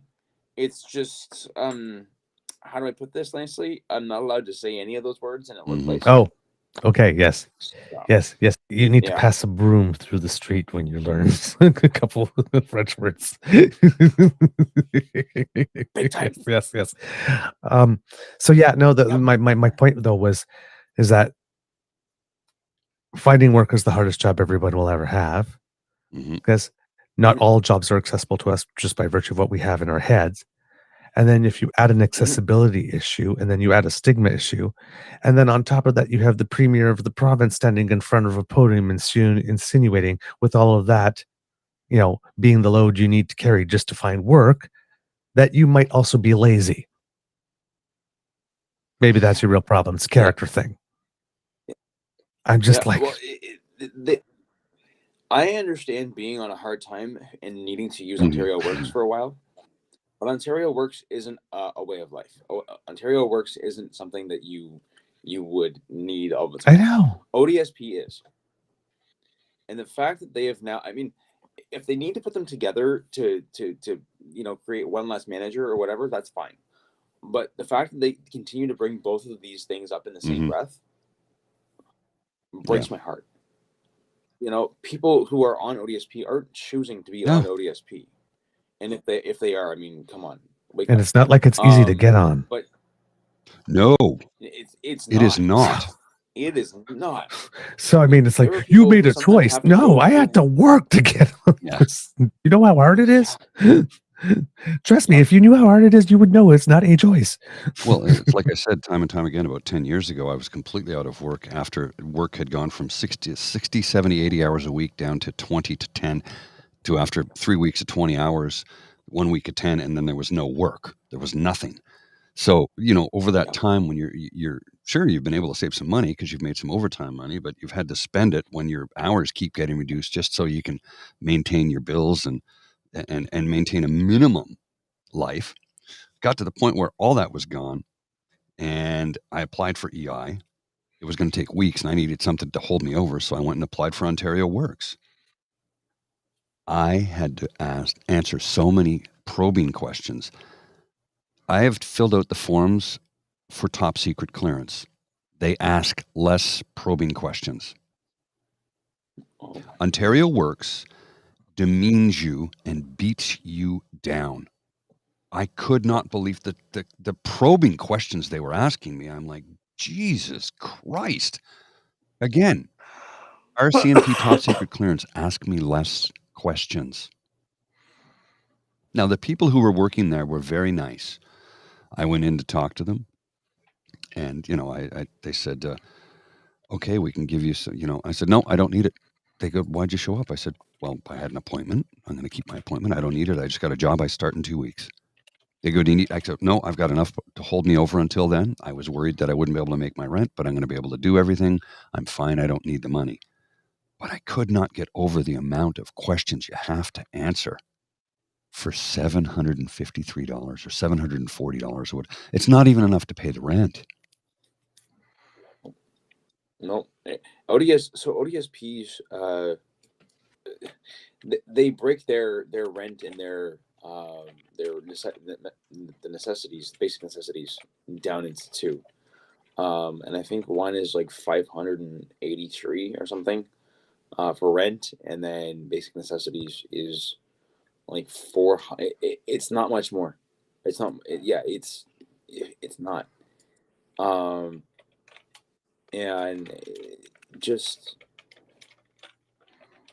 like the fact that the rent is still $600 and basic necessities is like 840 something, I think, maybe 900 now. I don't understand how someone looks at rent as 500 something and goes, yes, this is appropriate. Maybe it was 20, 30 years ago. Yeah. Not today. Yeah, it was.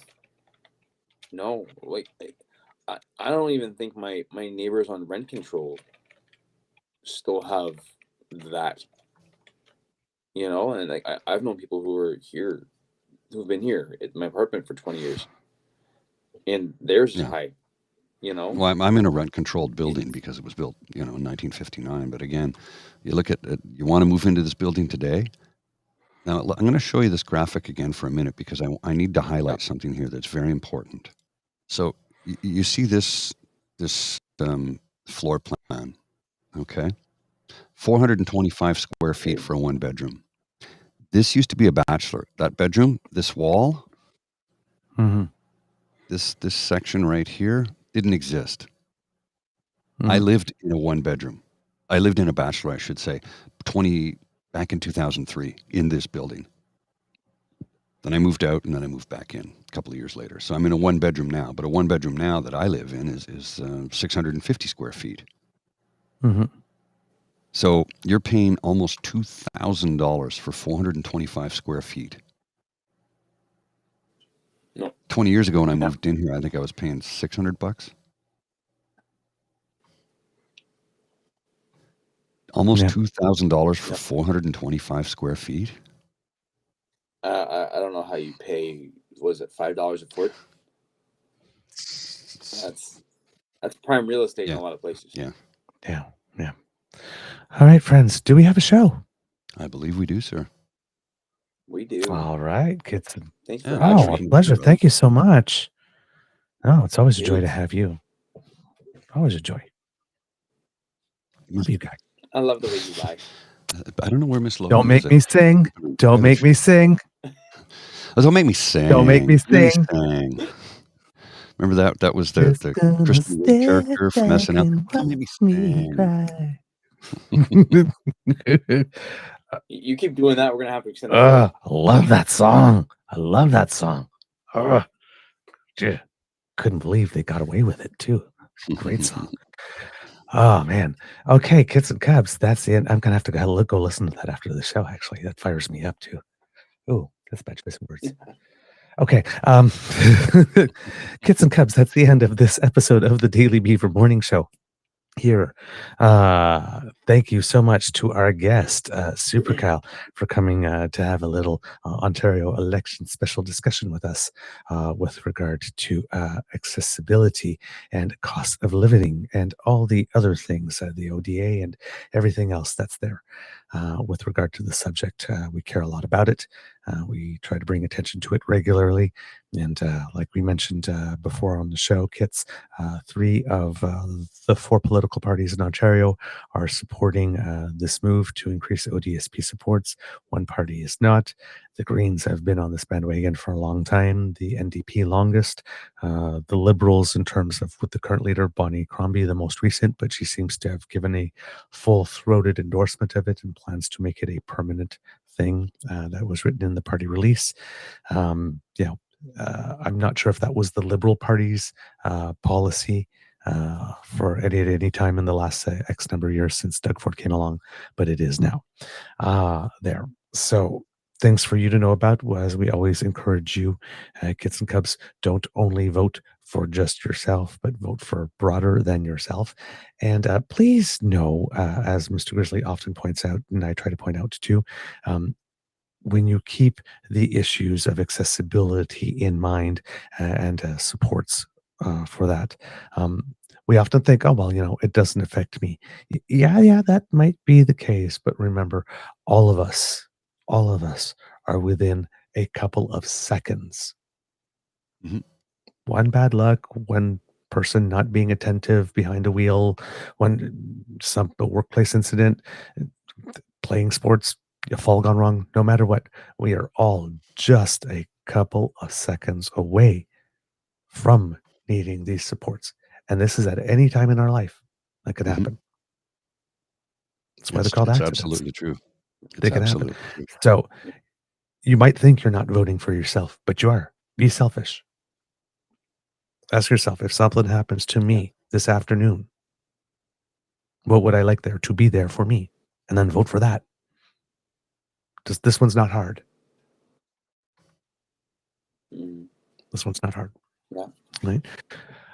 We hope that you love listening to us because we love making this for you. Remember, sharing is caring and word of mouth is priceless. And you have the mouths from which we want the word to come. So please tell your peeps and poops all about us.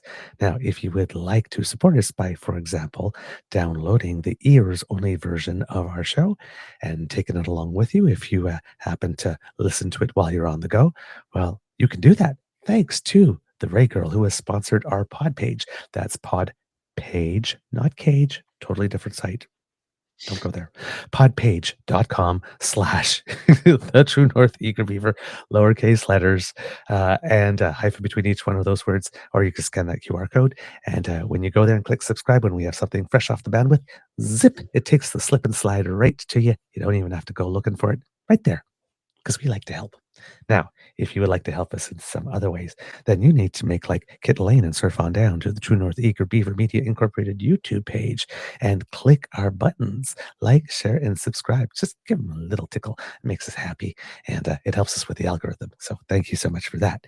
And if you'd like to help us in yet another way, let's say financially, for example, because we do incur some costs to bring the show to you, hopefully a show that you love and appreciate, and maybe you would like to encourage us to do more. Well, if you would like to do that, then we have a little tip jar that, well, if you drop something into it, it goes into the emergency hydration fund, and, well, it keeps me stored in hot chocolate, which helps me write the show and then bring it to you. See how it works? It's a nice little cycle.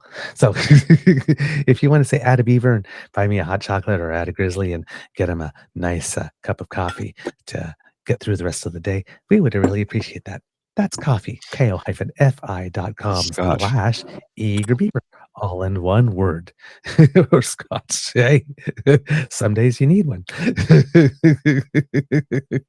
But please, anything that you can donate is greatly appreciated. Your generosity really means the world to us. And if you are not able to donate, please do not worry in any way, shape, or form, because the gift of your participation and attention is the gift that matters the most to us. And we love to hear from you. TrueNorthEagerBeaver@gmail.com is our email address. Write to us. Let us know what you think about the show. Good, bad, or ugly. If ugly, please be gentle. Okay. And also, if you want to buy Canadian, for example, and want to donate to us, truenortheagerbeaver@gmail.com is also the way you do it. Goes through there, direct transfer. We get 100% of your donation, and you deal with a Canadian bank rather than going through PayPal if you do not want to support a tech bro. So just letting you make an advised choice as a consumer. There you go. Because democracy is something that you do. Quebec Liberal leadership race, we will get to it, I promise. There's just a lot going on, and the timeline is longer. But please check out your candidates. Make sure that you get your membership.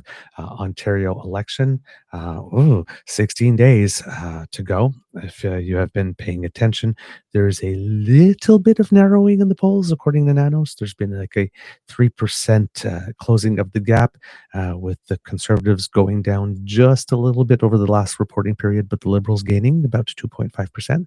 So maybe there's some momentum with the Liberals crossing 30%. That is the second pollster. So it's still a 13% gap, but hey, maybe it's the sign of a trend. Who knows? But keep paying attention. And of course, Ontario Liberal leadership race, we haven't forgotten about it. It's still going on. For those of you who have registered, your candidates are trying to charm you into voting for them. So please pay attention to what they have to say. Words of wisdom, Mr. Grizzly. Yeah. In the upcoming election, look, I often say I'll never tell you who to vote for, and I still won't. But I will tell you who not to vote for. And I know that it's always about selecting your local MPP. You do not vote for the premier. You vote for your MPP. But in this case, I'm suggesting, strongly recommending you do not vote for the Conservative candidate in your riding, because the premier, Doug Ford, does not have your best interest at heart. He simply doesn't. He doesn't even want to let them debate. No, he won't let any of them debate. And he's punching down on people who can't punch back. Is that the kind of person you want to run this province? I certainly don't want him. That's just so I won't tell you who to vote for, but anyone but Conservative is what I strongly recommend. I just recommend don't vote for anybody who thinks they can get ahead by walking to a mic and calling other people lazy. Well, that too. That's lazy. Just saying. Kyle, do you have any words of wisdom? I think you guys said it best. I'm just disheartened to see the number of people continuing again to use people in not in positions of power as their plaything. Yeah, their props. And you guys have already said vote for your futures, and your futures could involve being on ODSP. It could very well. Yeah. That's it. 2 years ago, I did not see myself on ODSP ever again. I didn't. It was just, I'm going to go do this. I'm going to have fun. I'm going to, whatever. And it happened. And now here I am again, back on ODSP and going to the food bank, and the food bank's so full of people. Many of them are, how do I not get killed?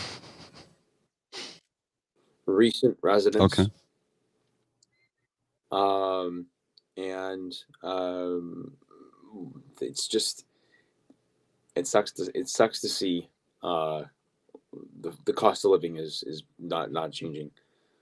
Galen Weston needs a slap in the face. Yeah. Oh, agreed. That's a whole other thing. That's a whole other thing. Yeah, that's a whole other episode. All right. Kids, please be kind to and gentle with yourself. Mr. Grizzly, please cue the cock and have a little bit of an Easter egg. You are listening to a True North Eager Beaver Media Incorporated podcast. The True North Eager Beaver podcasts are proudly brought to you by our founding sponsors, the Misfit Mysteries from Corvid Moon Publishing, your source for science fiction, fantasy, and cozy mysteries featuring a broad diversity of characters. CanadianTarot.com, their uniquely Canadian online eclectic tarot community, and The Peppermaster, hot pepper sauces made from farm-fresh ingredients to thrill your taste buds and expand your mind. We are grateful to the Crier Media Network for its support, Pete Jarvis for our artwork, and Paul Joseph Something for our opening and closing sequence music.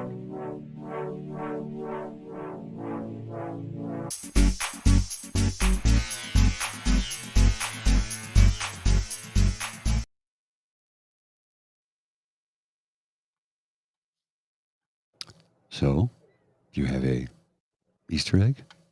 I do. A little Easter egg, Canadians who make us proud. Our tennis players, once again, rocking it. Denis Shapovalov, who we talked about a little bit last year, because he had a bit of a couple of difficult seasons and had dropped down to 140th in the world, has won the biggest title of his career, the Dallas Open, which is a 500 level tournament on the ATP. A spectacular week in which he took out the world number 4, number 9, and number 5. On the way to win the title. His second title in 4 months, his third title of his career. Between his first and second title, it was 6 years between them. And now he's got 2 in 4 months. Climbed back up to top 32 in the world, which means he's going to be seeded at Grand Slams. Because the top 32 in the world get. So he's back, baby. He's back, baby. He had gotten too, right? Oh, yes. But he had gotten as high as number 10 in the world, like for about like a week or two. And then it just like started falling apart for him.